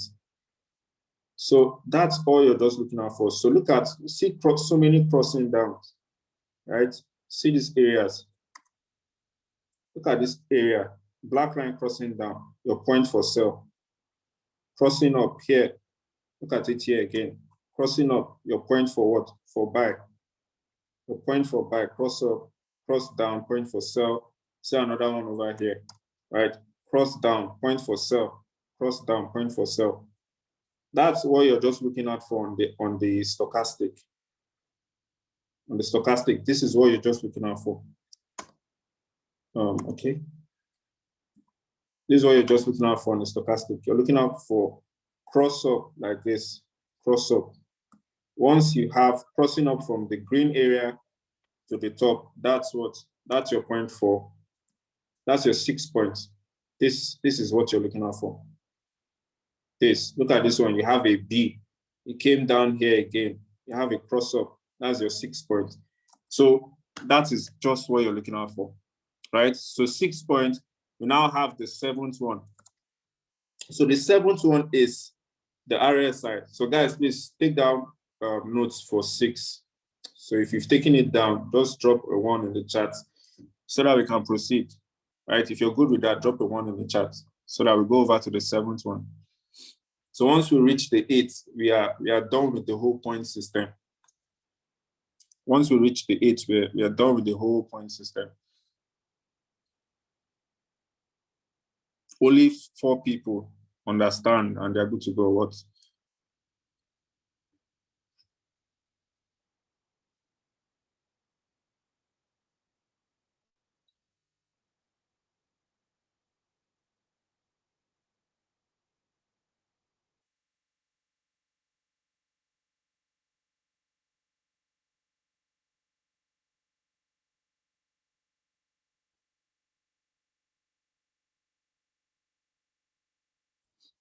Okay, so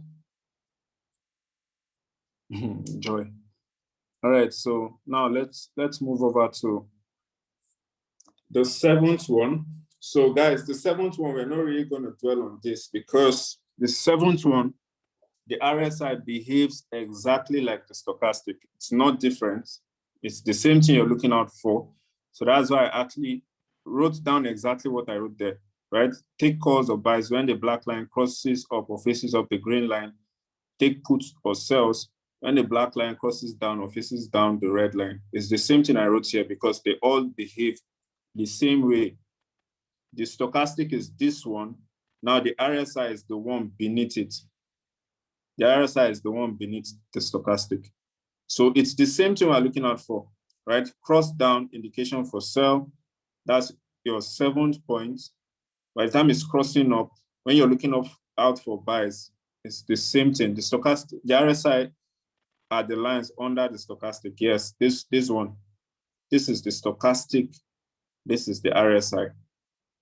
Right? So they work the same way. RSI is relative strength index. Relative strength index.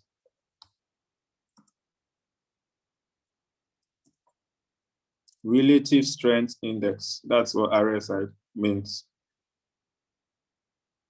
It's still the same thing, right? It comes to these green areas.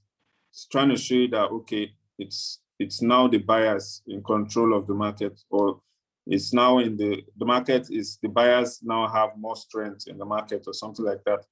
Yeah, but comes to the green area, it crosses up. That's your 7 point for a buy.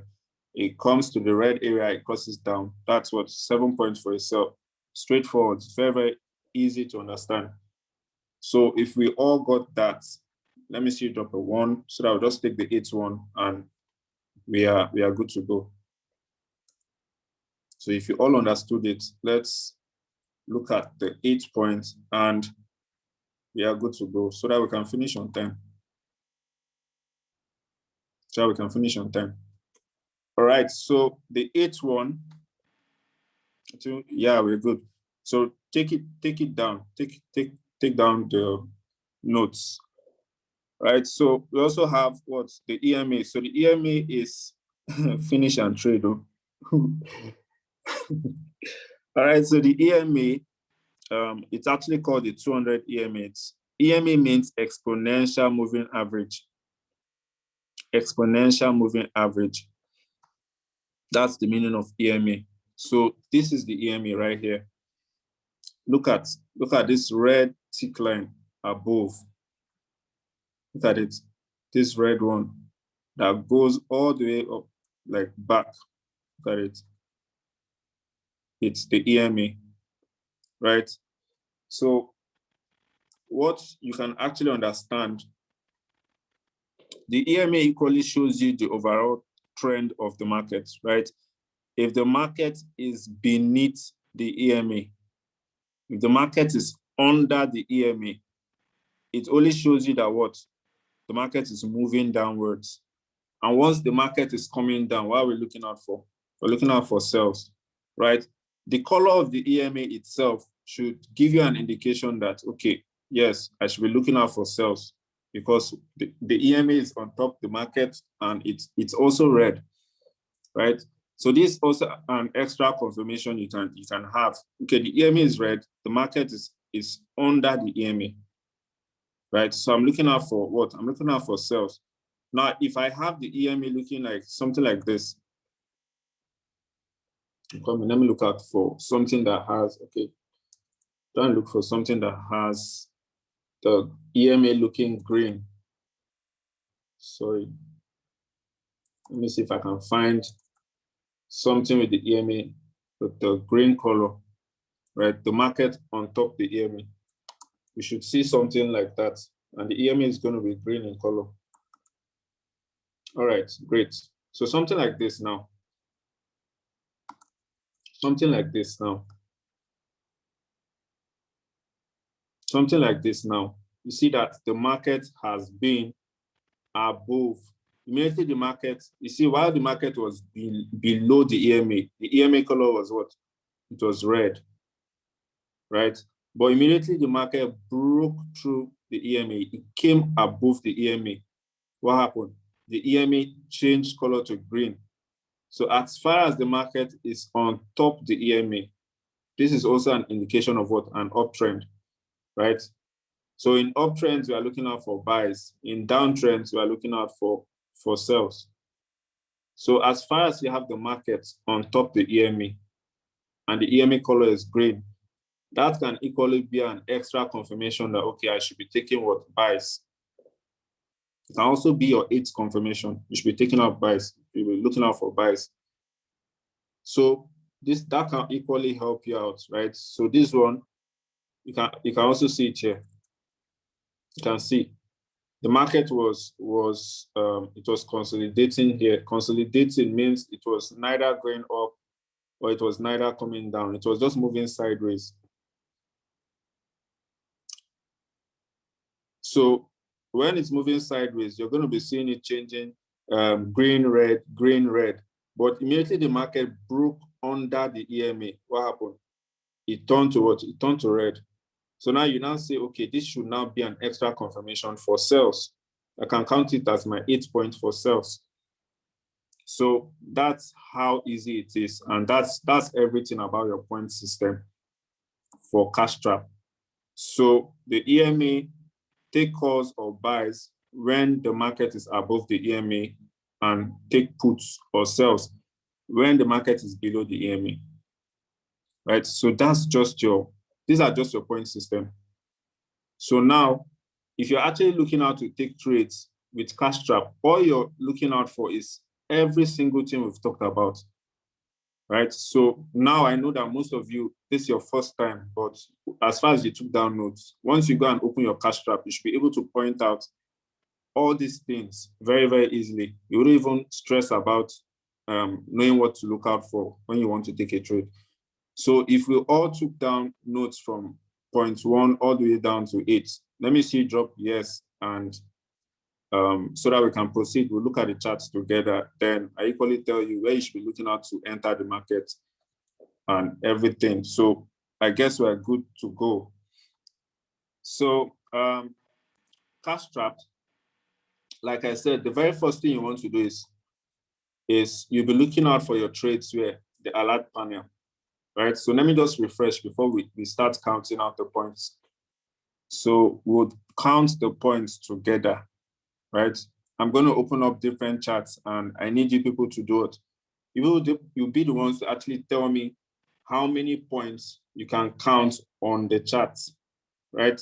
So for this first one, this candle is about to open, right? A new candle is going to open in the next 13 seconds. So I want us to actually, on the opening of the new candle, I want us to tell me, just look at the chart and tell me how many points you can identify, starting with the currency square meter, the arrow, or the trade type. Just tell me what you can identify. I'm coming. I don't know why this is showing me the previous candle. Okay, let me use, can I use this one? I don't know why Cashtrap is bugging. It's messing up. I'm coming. Let me just look for a chart that you guys can use. Okay, yeah. We can use this one. We can use this one. So now, for USD JPY, guys, tell me how many points you can count here. How many points can you spot out here? How many points can you spot out? Let me make this like this. How many points can you spot out here on this chart? So let me see your answers.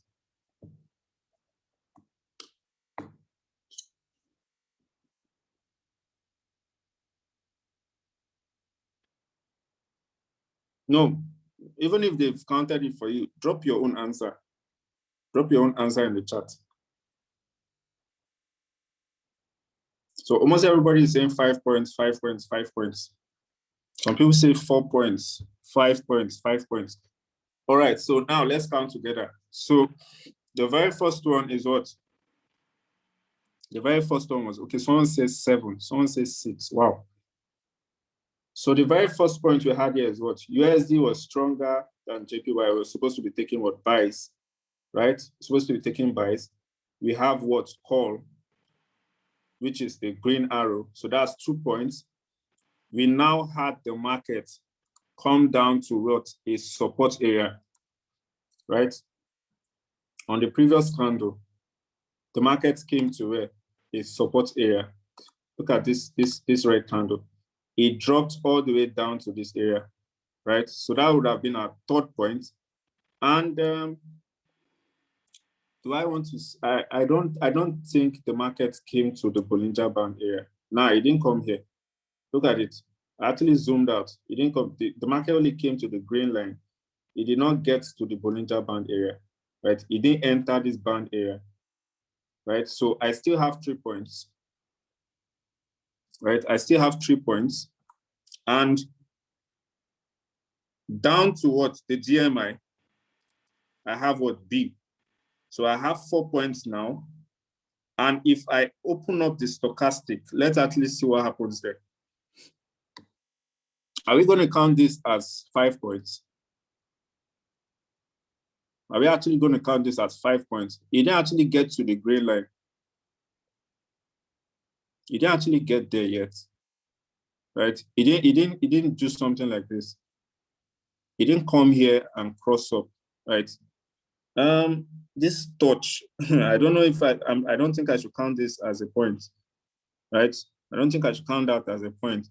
So we are left with what? We are left with 4 points, right? So let me actually see the RSI. Let me see what's there on the RSI. Now I can count this one. Look at, I can actually count this one. Look at. I can count this one as a what? As a 5th point. It got there. It actually got there, right? So now the EMA is what? It's on top. It's telling me to sell. So I'm still left with what? 5 points. So for every single person that said 5 points, trust me, you guys are correct. Every single person that said 5 points, you guys are correct. So would have still taken this trade where? Would have taken a trade at this green line. So if I wanted to take a trade like this, what I would have done is what? I just do what? I bring my cursor, right? I bring my cursor to this green line. And guess what? What's the price I have to the right-hand side? What price is the cursor bringing out? Now, okay, look at it. Now, look at it. Shall we actually have the market coming towards the Bollinger Band area now? Now you see what? The stochastic has gone there. Can you see? The stochastic has gone to where we wanted it to go to. The RSI has done what? They've all done what they have to do now. So if I wanted to count the points, it's now what? Currency strength meter 1, call 2, what? Resist support line 3. It has touched the Bollinger Band 4, DMI 5, 6, 7. So from here, something like this is where I want to start entering the market. So you can see, you would have entered, see, cross up, 7 points straight. Something like this is what I would have loved to take. I'd have loved to enter something like this. And if you would have entered the market now, see, market is shooting up. The market is shooting up. Assuming you entered here, the market is shooting up, right? So it's only, maybe it is just going to delay, and trust me, it's still going to go. Or unless there's news. Let me actually check. Let me see why it's moving this way. I don't think we have news on JPY. No, we don't have anything.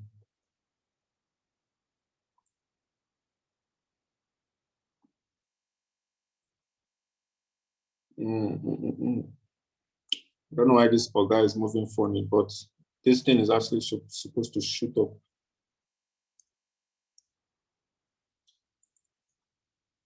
It's actually supposed to shoot all the way up. Exactly. This is what it's supposed to do, right? It's supposed to shoot up. I don't know why it's wasting time. It's taking all the time.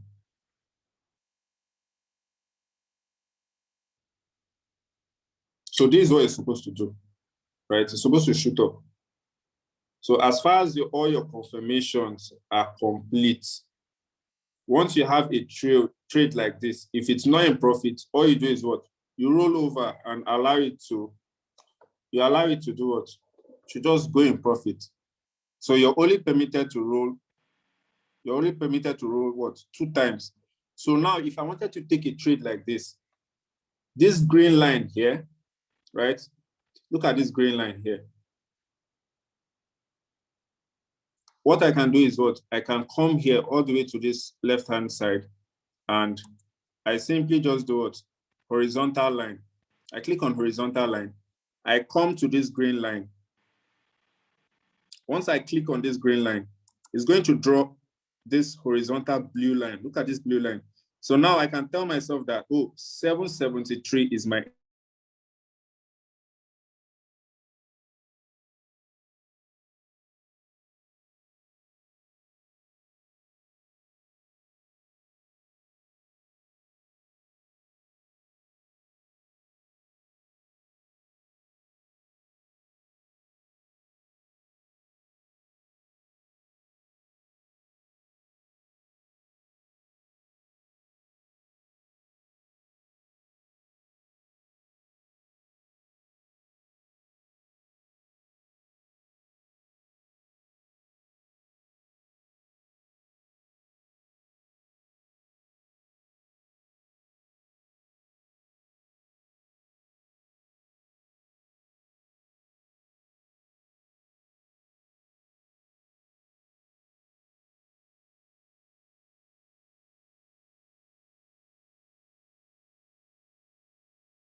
All right, so sorry about that. My network actually took me out. So guys, I want to believe you can still hear me. I hope you can still hear. I hope you can hear. Let me try sharing screen again. So sorry about that.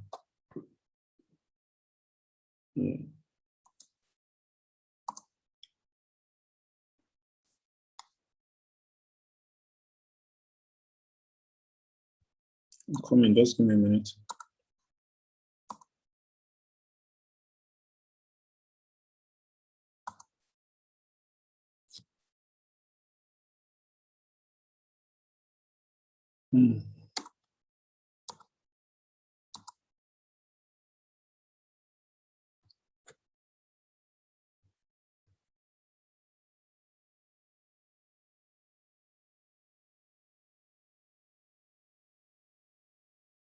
But how many of you actually understood why I just said till an extent, like how to get your entries, like how you have taken the trade and all? Like, is there anybody that understands it? Is there anyone that understood it? Like after counting the points, you'd have just gone to it was clear, right? Okay. So I'm trying to join in here with mine.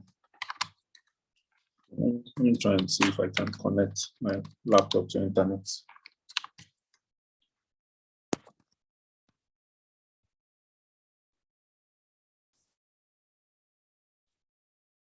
I think. All right, so join.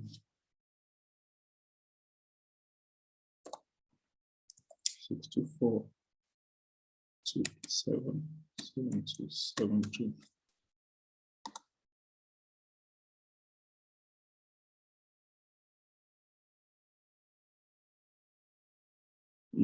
All right, so we are back, and all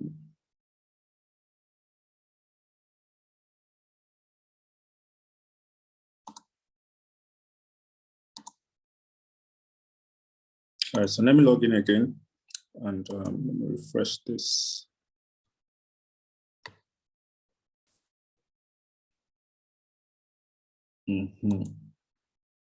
All right, so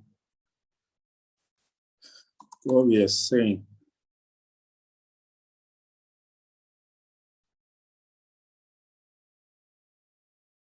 So the currency strength has actually flipped. So this is also one thing you need to be very, very careful about. So while you're equally counting the points, you always want to check another currency strength meter, right? So you can use, you can actually use this one. Let me copy it out. Copy, and let me drop it in the chat.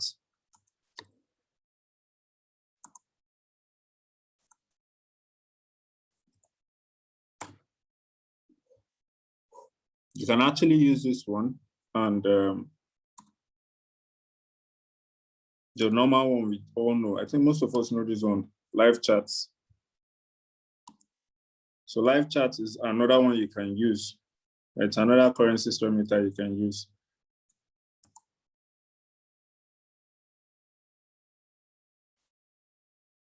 So you can actually use any of them. Please resend link. What happened to the one I sent?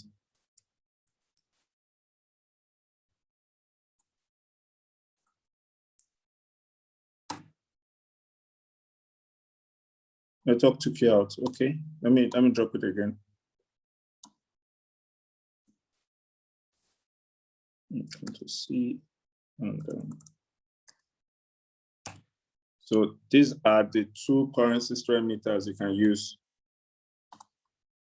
So something like this. Look at USD is 1 bar, JPY is just 2 bars. So they are quite close to each other, right? They're quite close to each other. So I wouldn't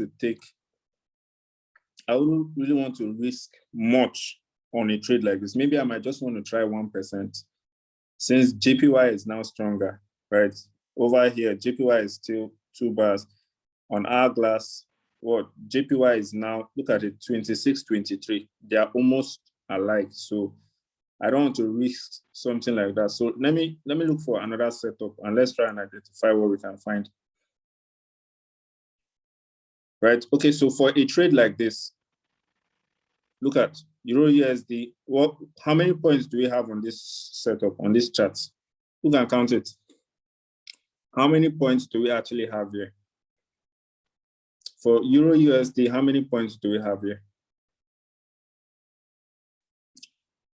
I actually need everybody to look at it very well. How many points do we have here?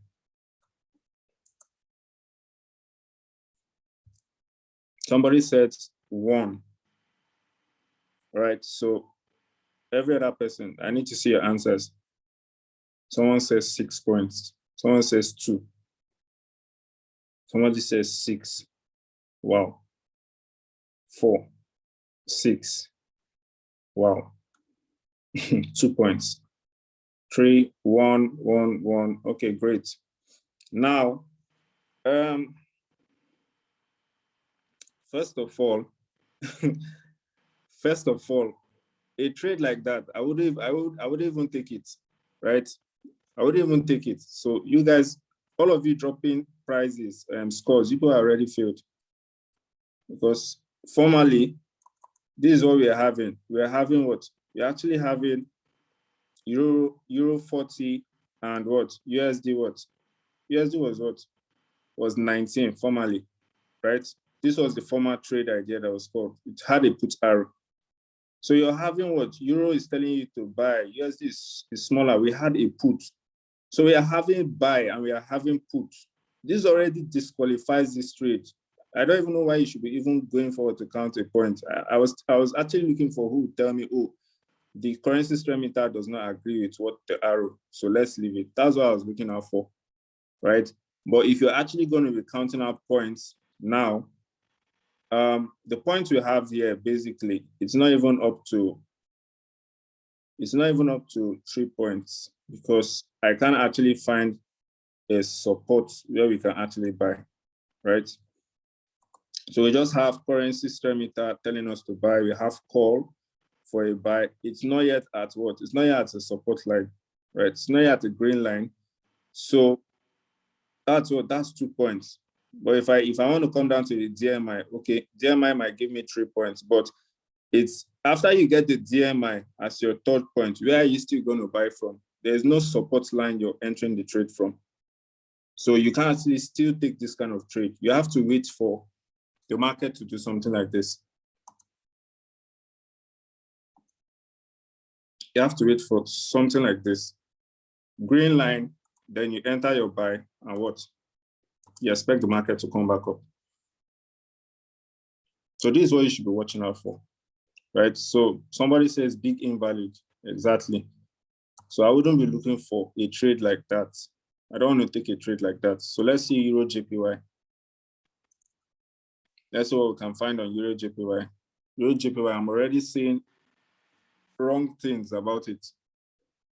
Only from the strength and what Cashtrap is calling out, I'm already seeing a no for me, right? So you don't actually want to take Euro JPY as well.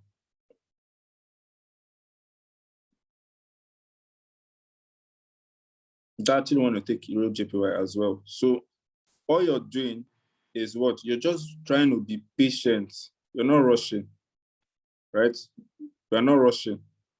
Nobody is chasing you. The market is not running. So you're just taking your time. You're looking for the perfect trades, right? You can actually take. You're looking for the perfect ones you can actually take.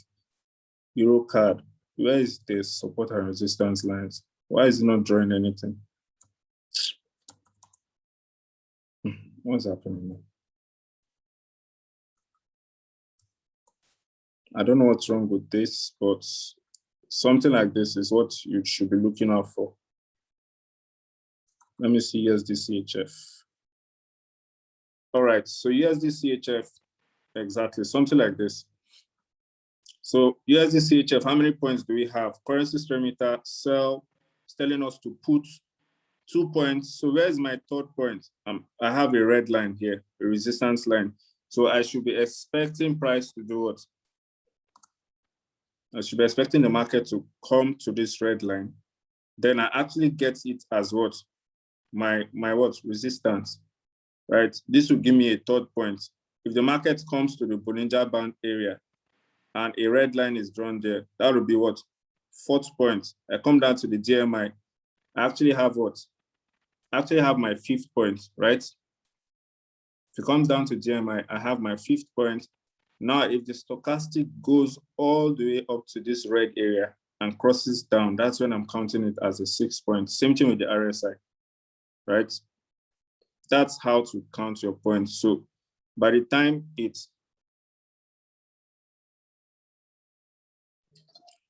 it gets to this red line here, that's where I'm looking forward to taking that trade, right? By the time it comes to this red line, that's where I'm looking forward to taking that trade.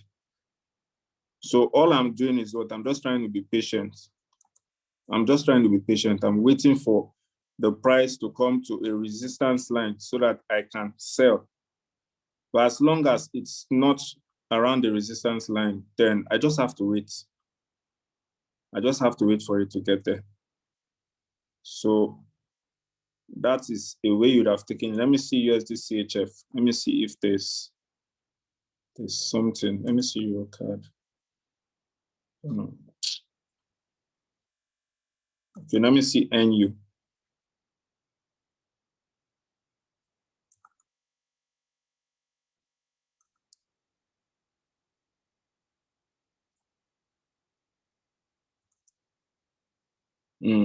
NZD-USD.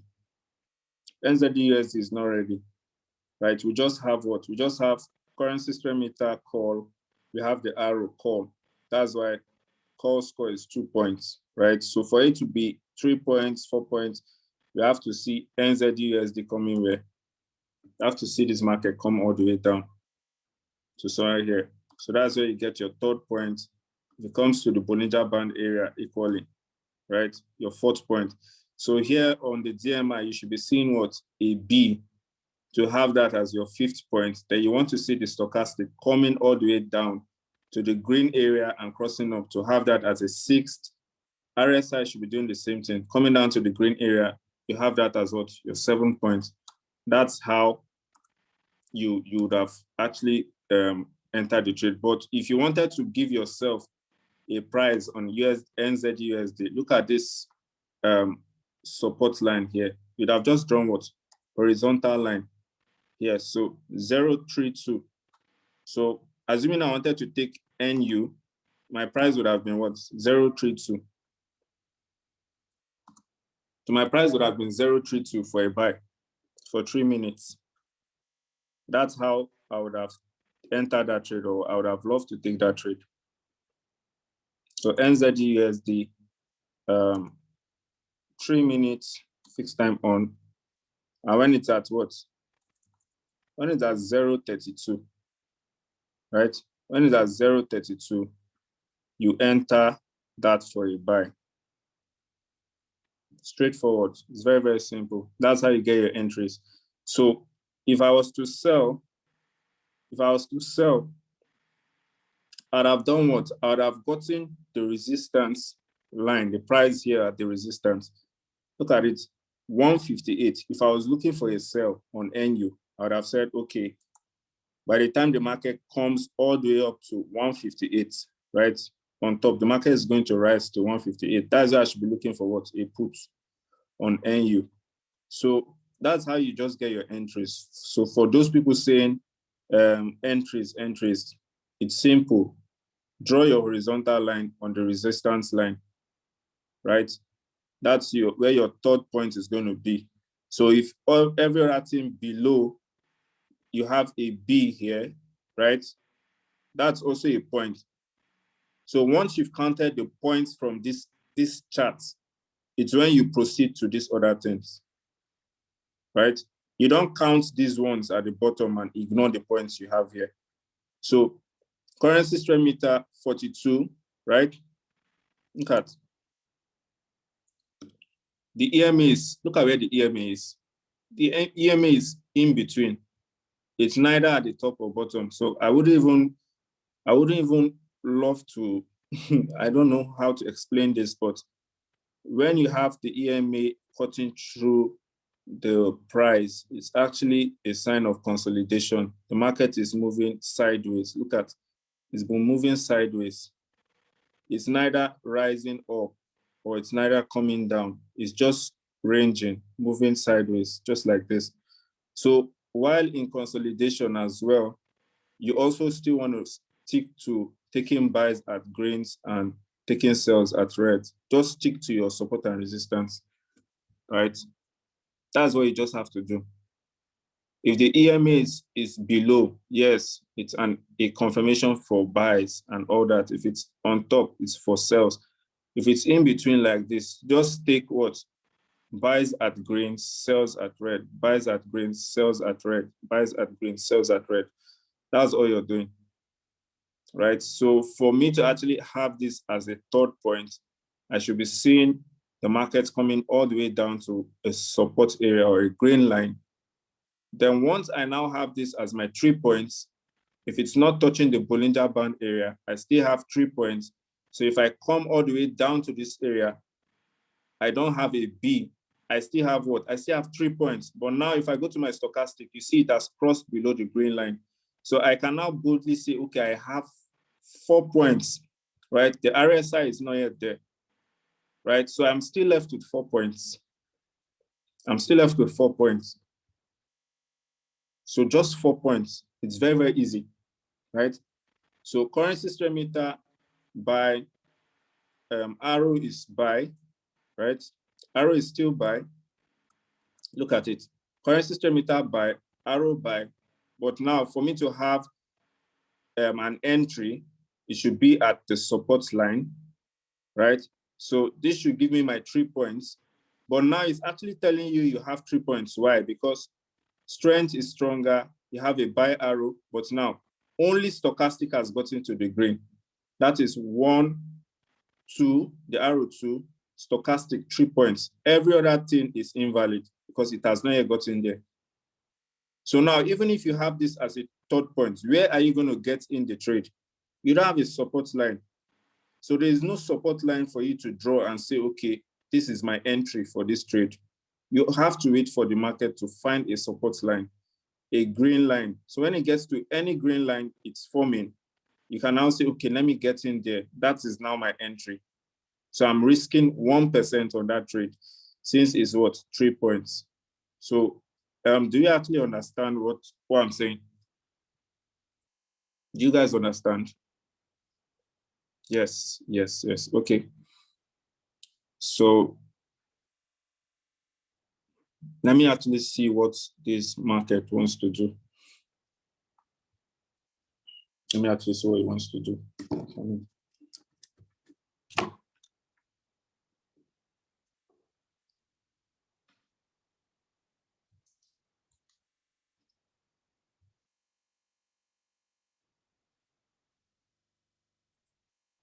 So for this one like this, we haven't found a support line yet. So you're still doing what? But now, what do you notice? Who can tell me something that has changed? Who can tell me what you can notice? Just look at the whole setup from the currency strength meter all the way down here. What can you notice?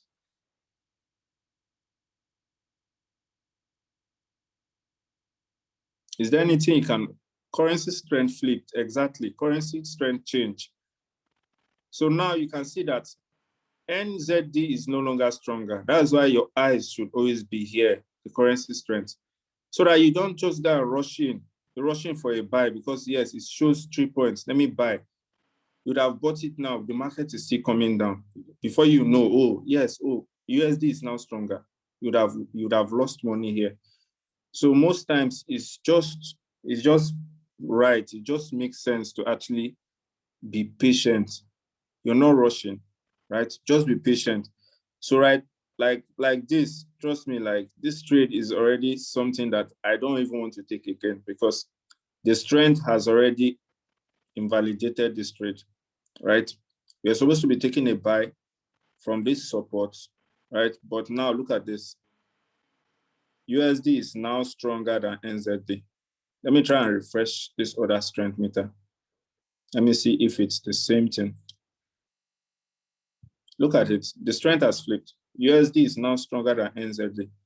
So we're not supposed to be taking what buys again. We're supposed to be looking for sell opportunities, right? We're now looking for what?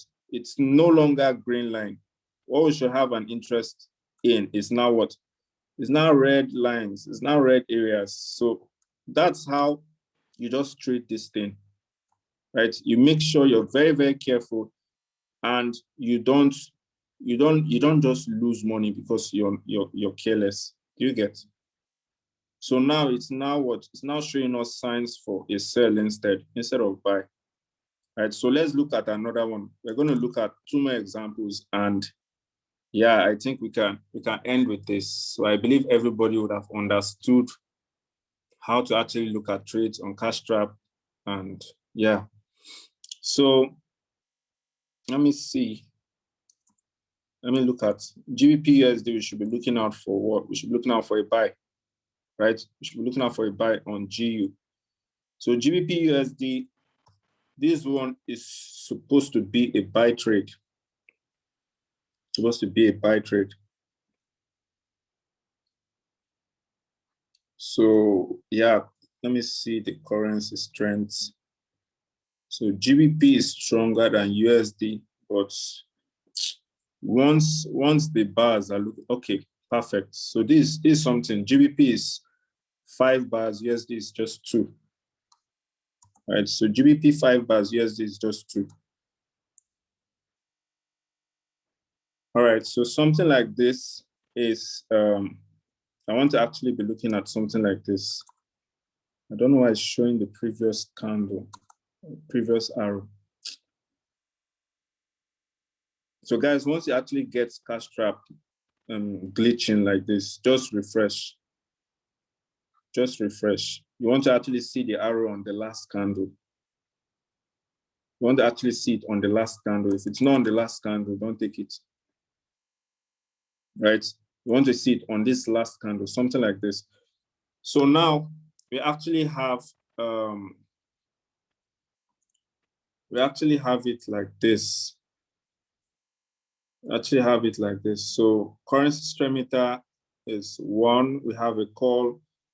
So that's 2 points. 3 points supposed to be our support. But now there's this thing I've noticed. I don't know how to explain this, but I think Cashtrap actually draws this when a new support is about being formed, right? You're going to see something like this when a new support is about forming. So from my observations, I've always looked at it, right? And after it does this thing, like you see the green line bending like this, you see the red line bending like this, it's actually trying to form a new support or a new resistance. So let's just wait. Let's see what happens after this candle. Let's see what happens after this candle. I want to actually see what's going to happen. I want to see what's going to happen.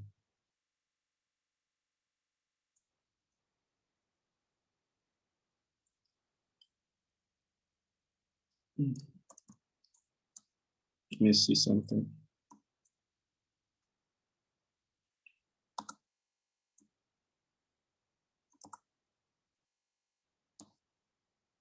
All right, so let's just wait till this candle is finished forming.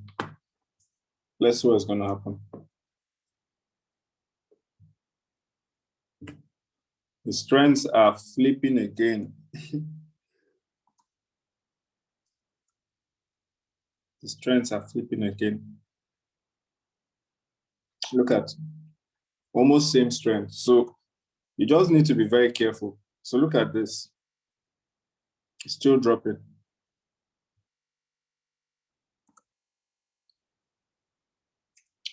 Even if it's showing you GBP 61, USD 51, the strengths are almost close to each other. Almost close to each other. So for trades like this, most times you might just want to leave it so that you avoid being in a situation where the strength suddenly flips to a sell trade, right? You just want to avoid something like this most times. So see 60.53 is just 7. Look at, it's now 6. USD is actually gaining more strength. So in situations like this, that's why before you take trades, you want to be looking at this strength meter area so that you don't get in a trade that you're going to lose money, right? So you must be very, very, very careful. Must be very careful. So let's actually see what's up. Let's see what's going to happen. I'm trying to see what happens after this line has bent like this. Does it form a new support area there, or what does it form there? So I'm actually here on the call trying to learn as well, right? So let's see 15, 14. Let's see what happens. So let's see what happens in the next 4 minutes and 4 seconds.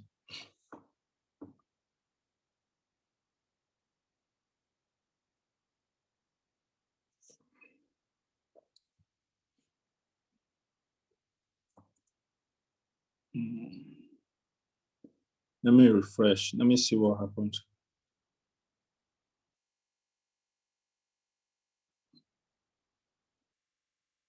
So after we look at one more, I think we'll just end with that. So I think it has been recorded even when I went off. So everybody should be able to have the recording to watch.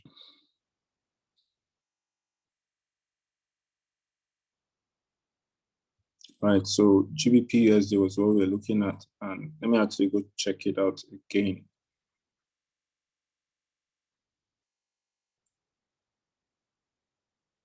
All right, so that's why I said, so when you actually see the line moving like this, so initially, you know, the line was moving something like this. It was bent like this, and you also have the resistance bend like this. It's actually a sign, like I said, I was correct. It's actually trying to form a new support, and it's trying to form a new resistance. Look at it. It drew it like this. It formed a new resistance. It actually formed a new support area.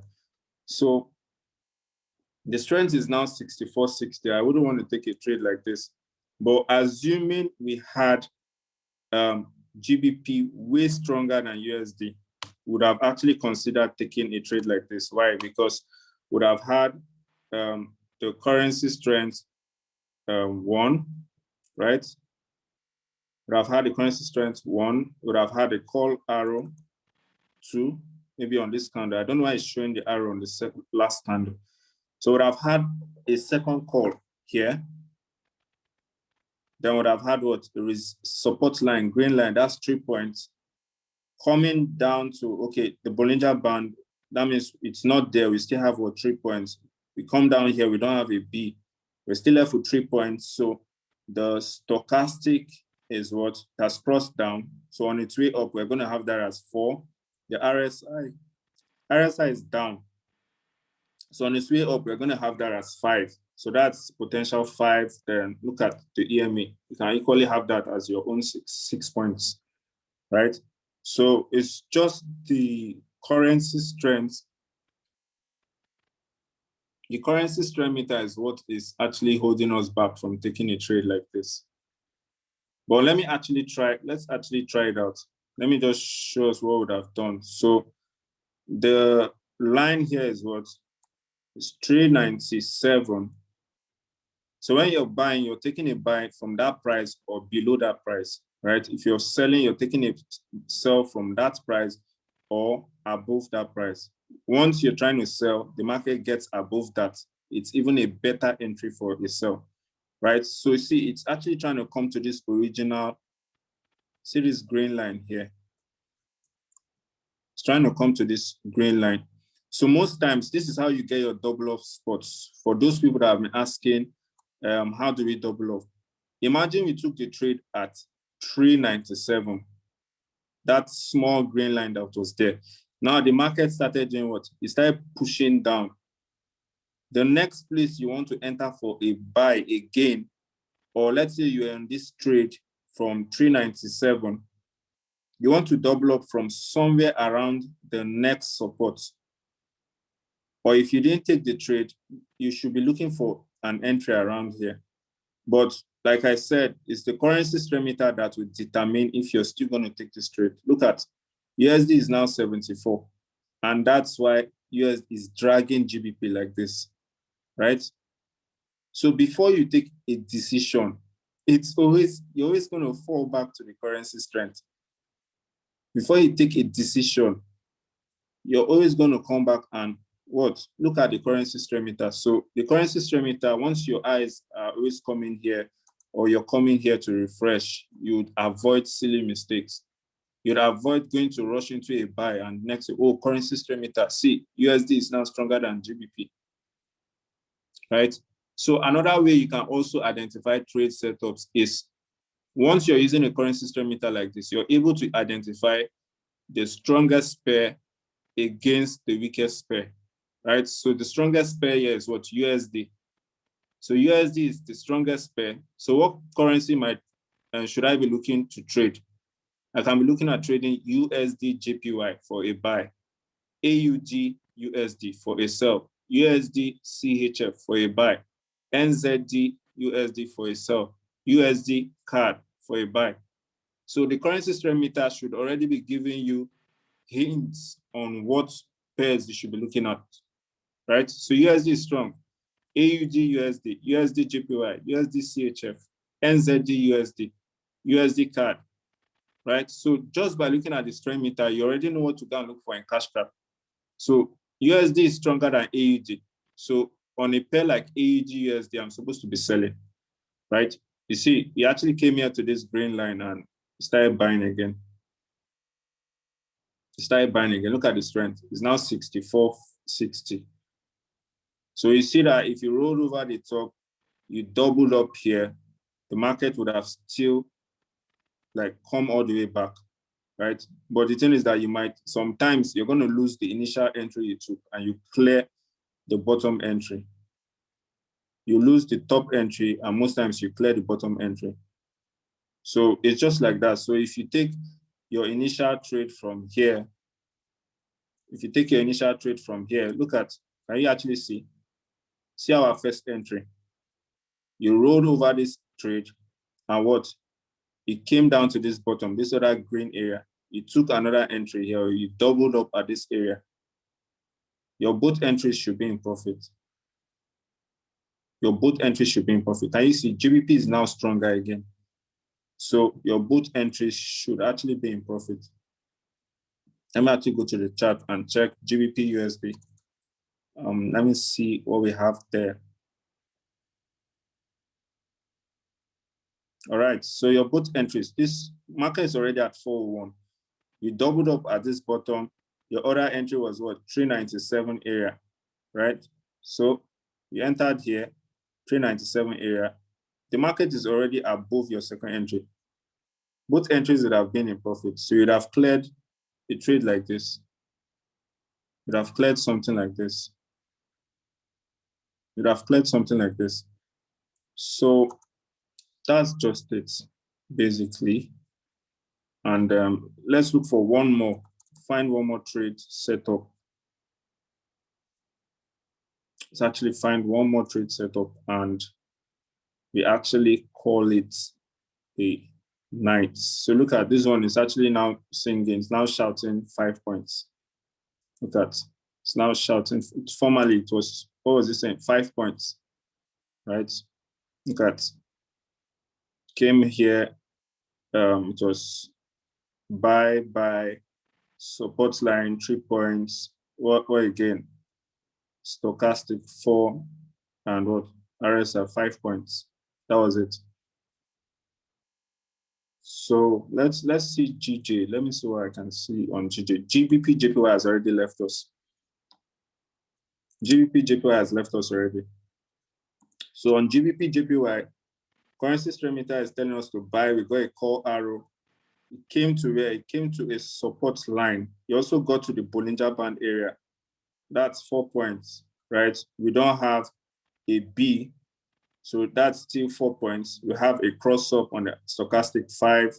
We have a cross-up on the RS side, that's 6 points. That would have been a 6-point trade. So we would have actually taken a trade like that. Right? We would have taken that trade. Would have taken that trade. You took GJ, Johnny, Samuel, you took GJ. Wow, nice. So this, you'd have just what? Located your entry. Locate your entry, go over to your broker, GBP, JPY, and what would you have done?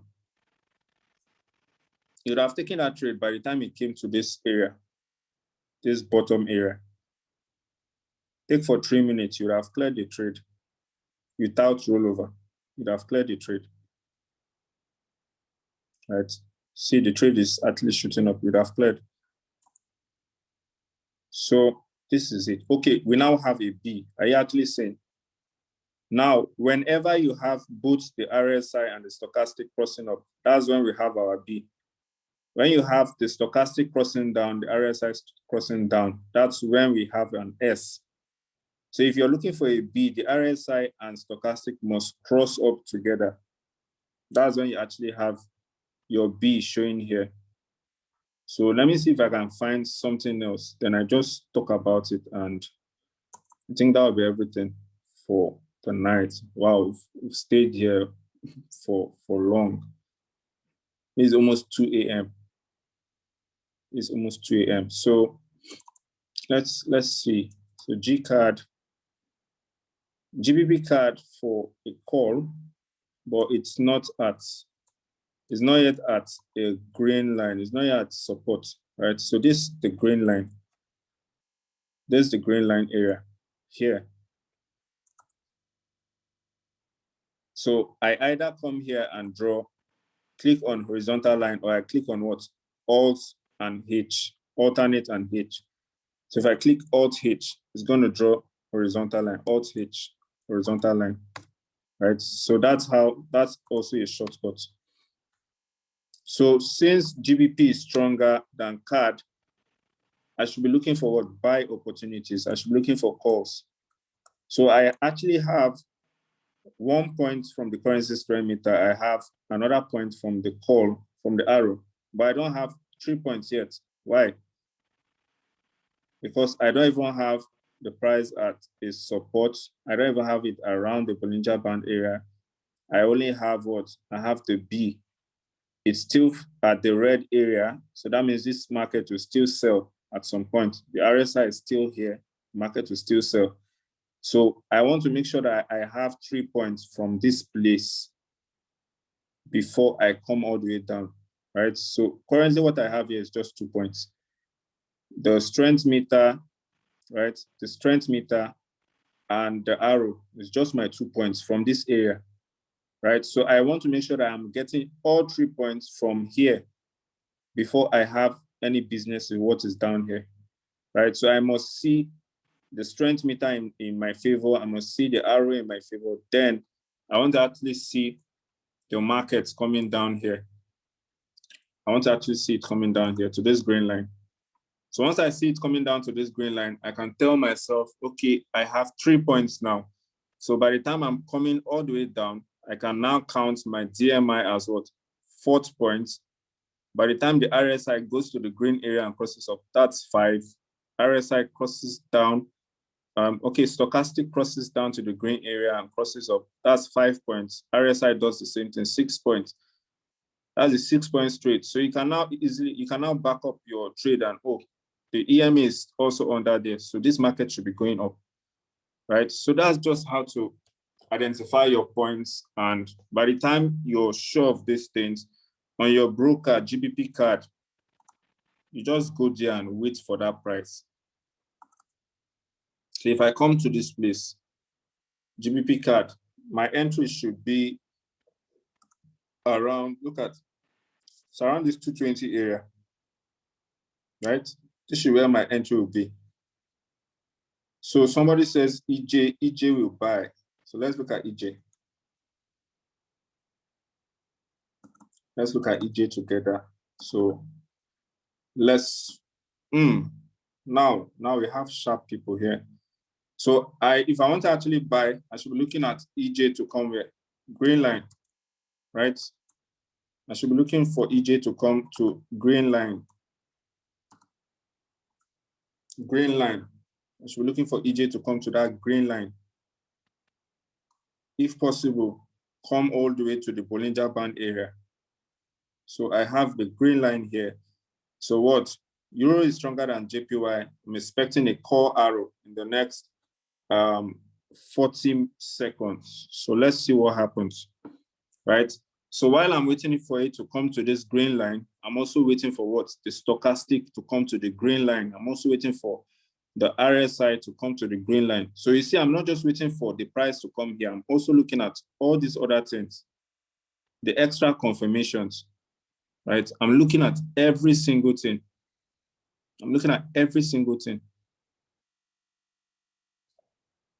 So now let's see what happens. So it's Euro JPY. Let's see what happens. Let me see if we can actually take a demo trade on that.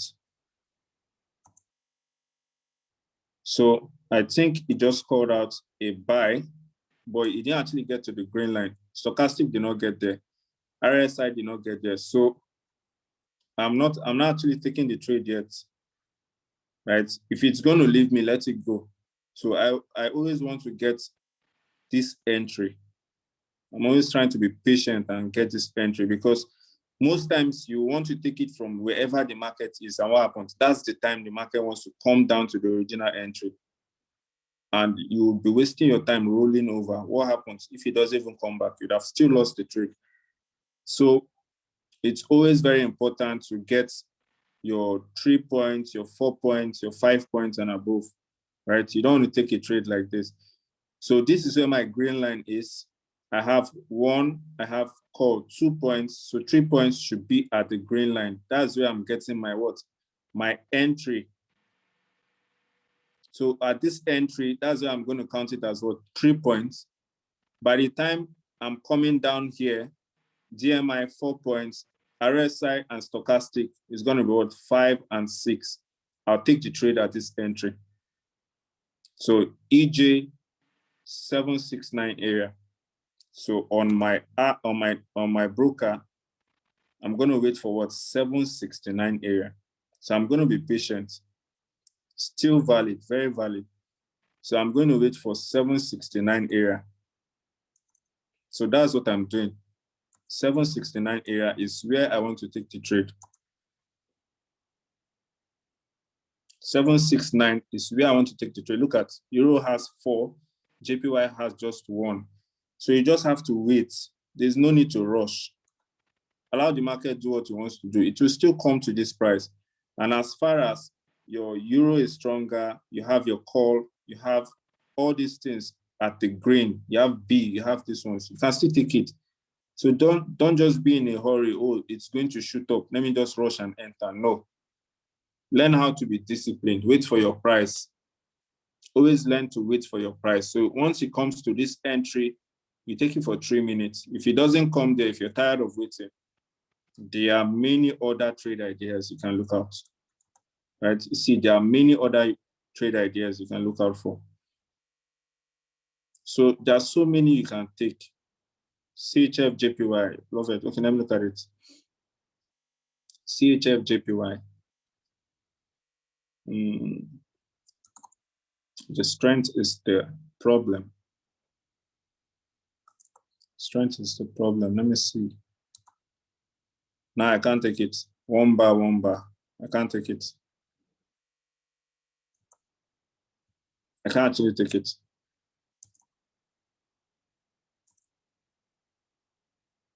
I can't actually take it. And it's already oversold. It's already oversold. You want to be taking that sell from the resistance here, all the way up here. This is where you want to be selling from. And the stochastic has to come back to the red. RSI has to come back to the red. And the strength should be far apart. The bottom should be way more stronger than the top. So 29.22 is somehow close for me. So I wouldn't even want to take it. But if I wanted to sell, I would expect the market to come all the way up to where the red line. And once it gets here, that's when I'm entering for what? A 3-minute sell. So that is what we are supposed to look out for. How can you set alarms? You can set alarms on Tradingview, right? So just like I have, okay, this is where it actually gets somehow confusing, right? So what we actually have here on Hourglass is not what we actually have on the broker, right? That's why when the educators call out the prices, they actually tell you, if it was for a buy, you're going to hear them tell you 713 area, right? Because it's not actually specific. If I go to the broker, CHF JPY, you're actually going to see something. Look at, we actually have the market at 727, 728, but on Hourglass, we have it at 723, right? So if you actually want to know your precise entries, or you want to get the entries on Tradingview, just go to tradingview.com, and let me just talk about this real quick before I go to bed, because I'm getting tired. So okay, so this is what we would have done. So guys, I'm not actually here to take trades. I'm just here to like teach so that everybody understands. So this is what we would have done. By the time you come to tradingview.com, you can actually sign up, right? You sign up with Tradingview. And once you sign up with Tradingview, you're gonna have this like this. This is what it's gonna look like. So watch list at this area is where you can add your currencies. So look at this. Let me say I wanted to add CHF JPY, right? So where you have this plus sign here, I click on it and I'm typing CHF JPY. So CHF JPY, I'm not just clicking on any CHF JPY. Look at, it's the one that has the broker name as Rwanda. The one that has the broker name as Rwanda is what I'm clicking on, because that one actually has the closest price with the brokers. So look at this. Let me enter CHF JPY.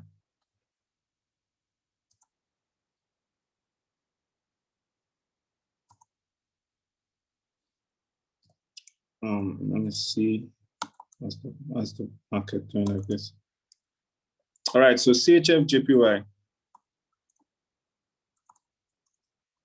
Now look at CHF JPY. This is where it is. So look at Hourglass.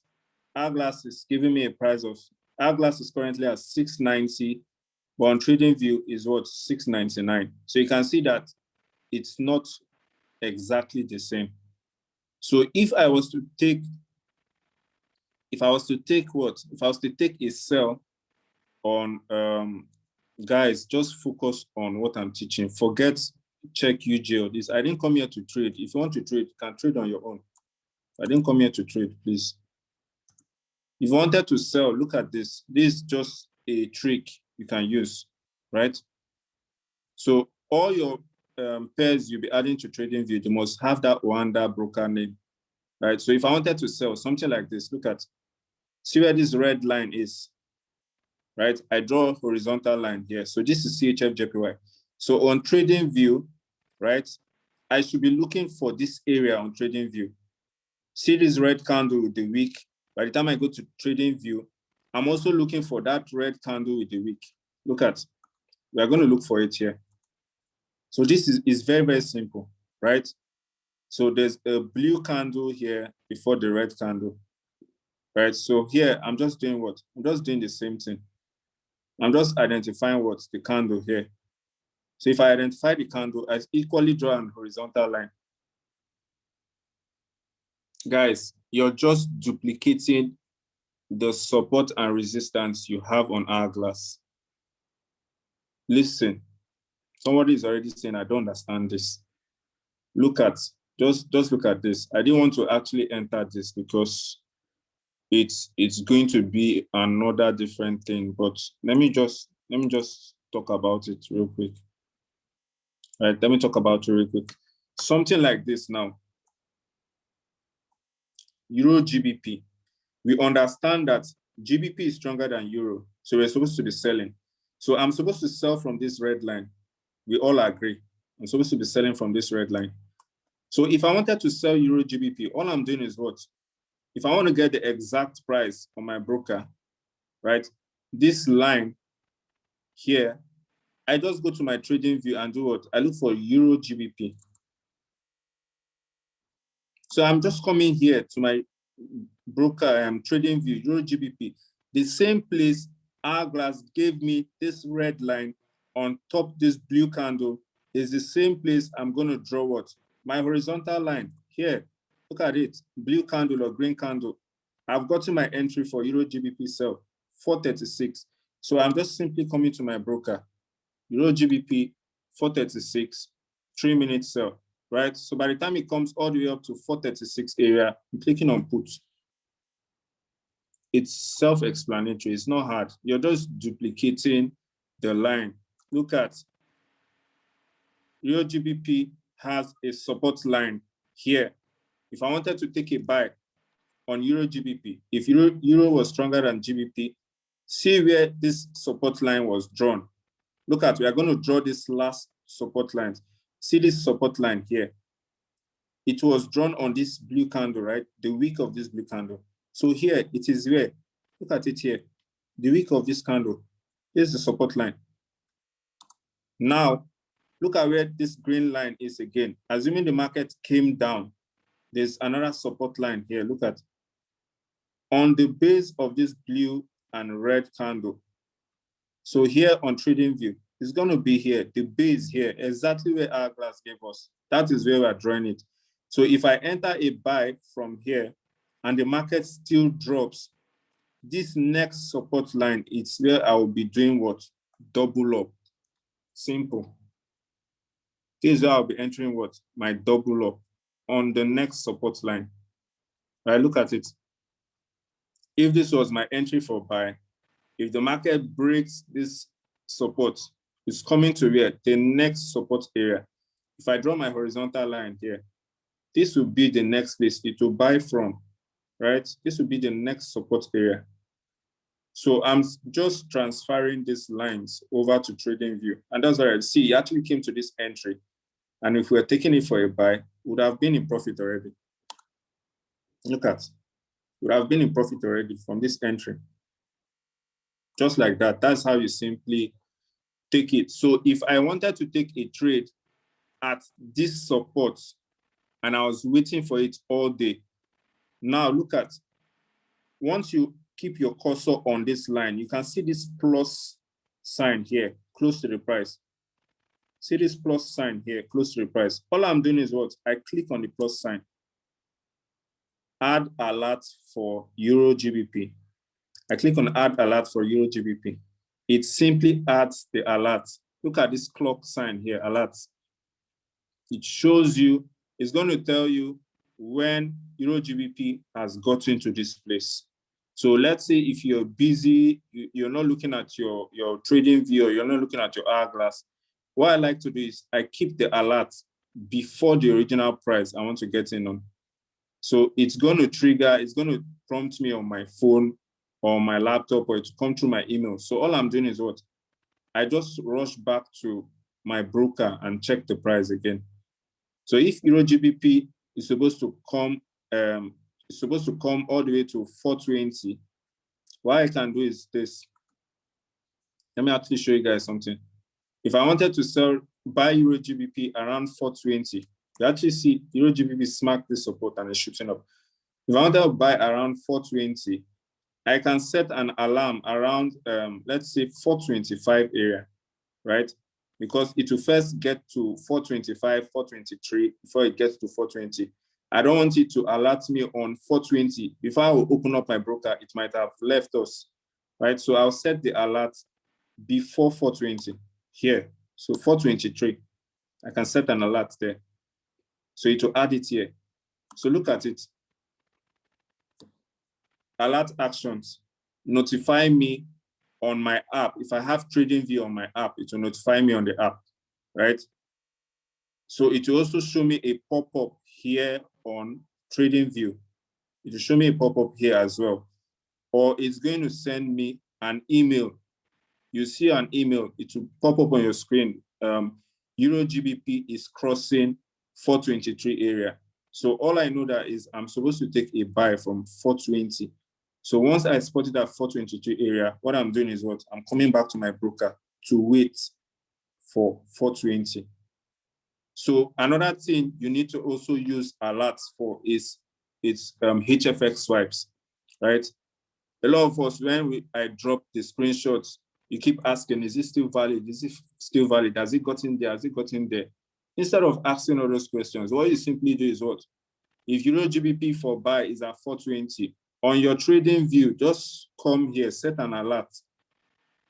Set an alert before 420, so that instead of looking at your broker or your phone, asking on the group chats, is it still valid? Is it still valid? Just set an alert. By the time it crosses this price, it will notify you. So all you're doing is what? You just come to your broker. By the time it gets to that price, you take your call, 5 minutes or your 3 minutes. You easily take the trade without stressing if it's still valid, or can we still take it? Can we still take it? These are just easy tips you can just do, right? So always make use of the alerts as well. So just set it up. If it's a sell, if you're looking for a sell, if they tell you sell at 450, what you should do is what? Draw an horizontal line at 450. Then the next thing you want to do is pick a price before 450.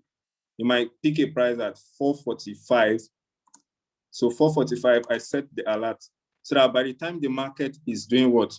Is coming back up. Market is coming back up. You know that once it touches this 445, they will send a notification to your phone that Euro GBP is crossing 445. So before it gets to 450, you're already on your broker waiting for 450.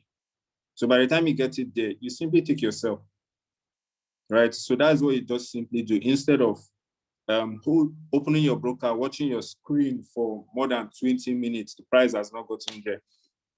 You can just set the alert and wait for another setup. A new one comes, you can look at that one. If it's too far, set an alert as well, just like that.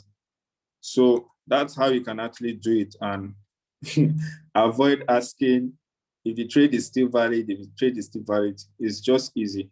It's just easy to go over it. So I think that's all for today. That's all for today. So I believe everybody understood, and we all know how to look out for trades on Cashtrap. Right? I hope you understood.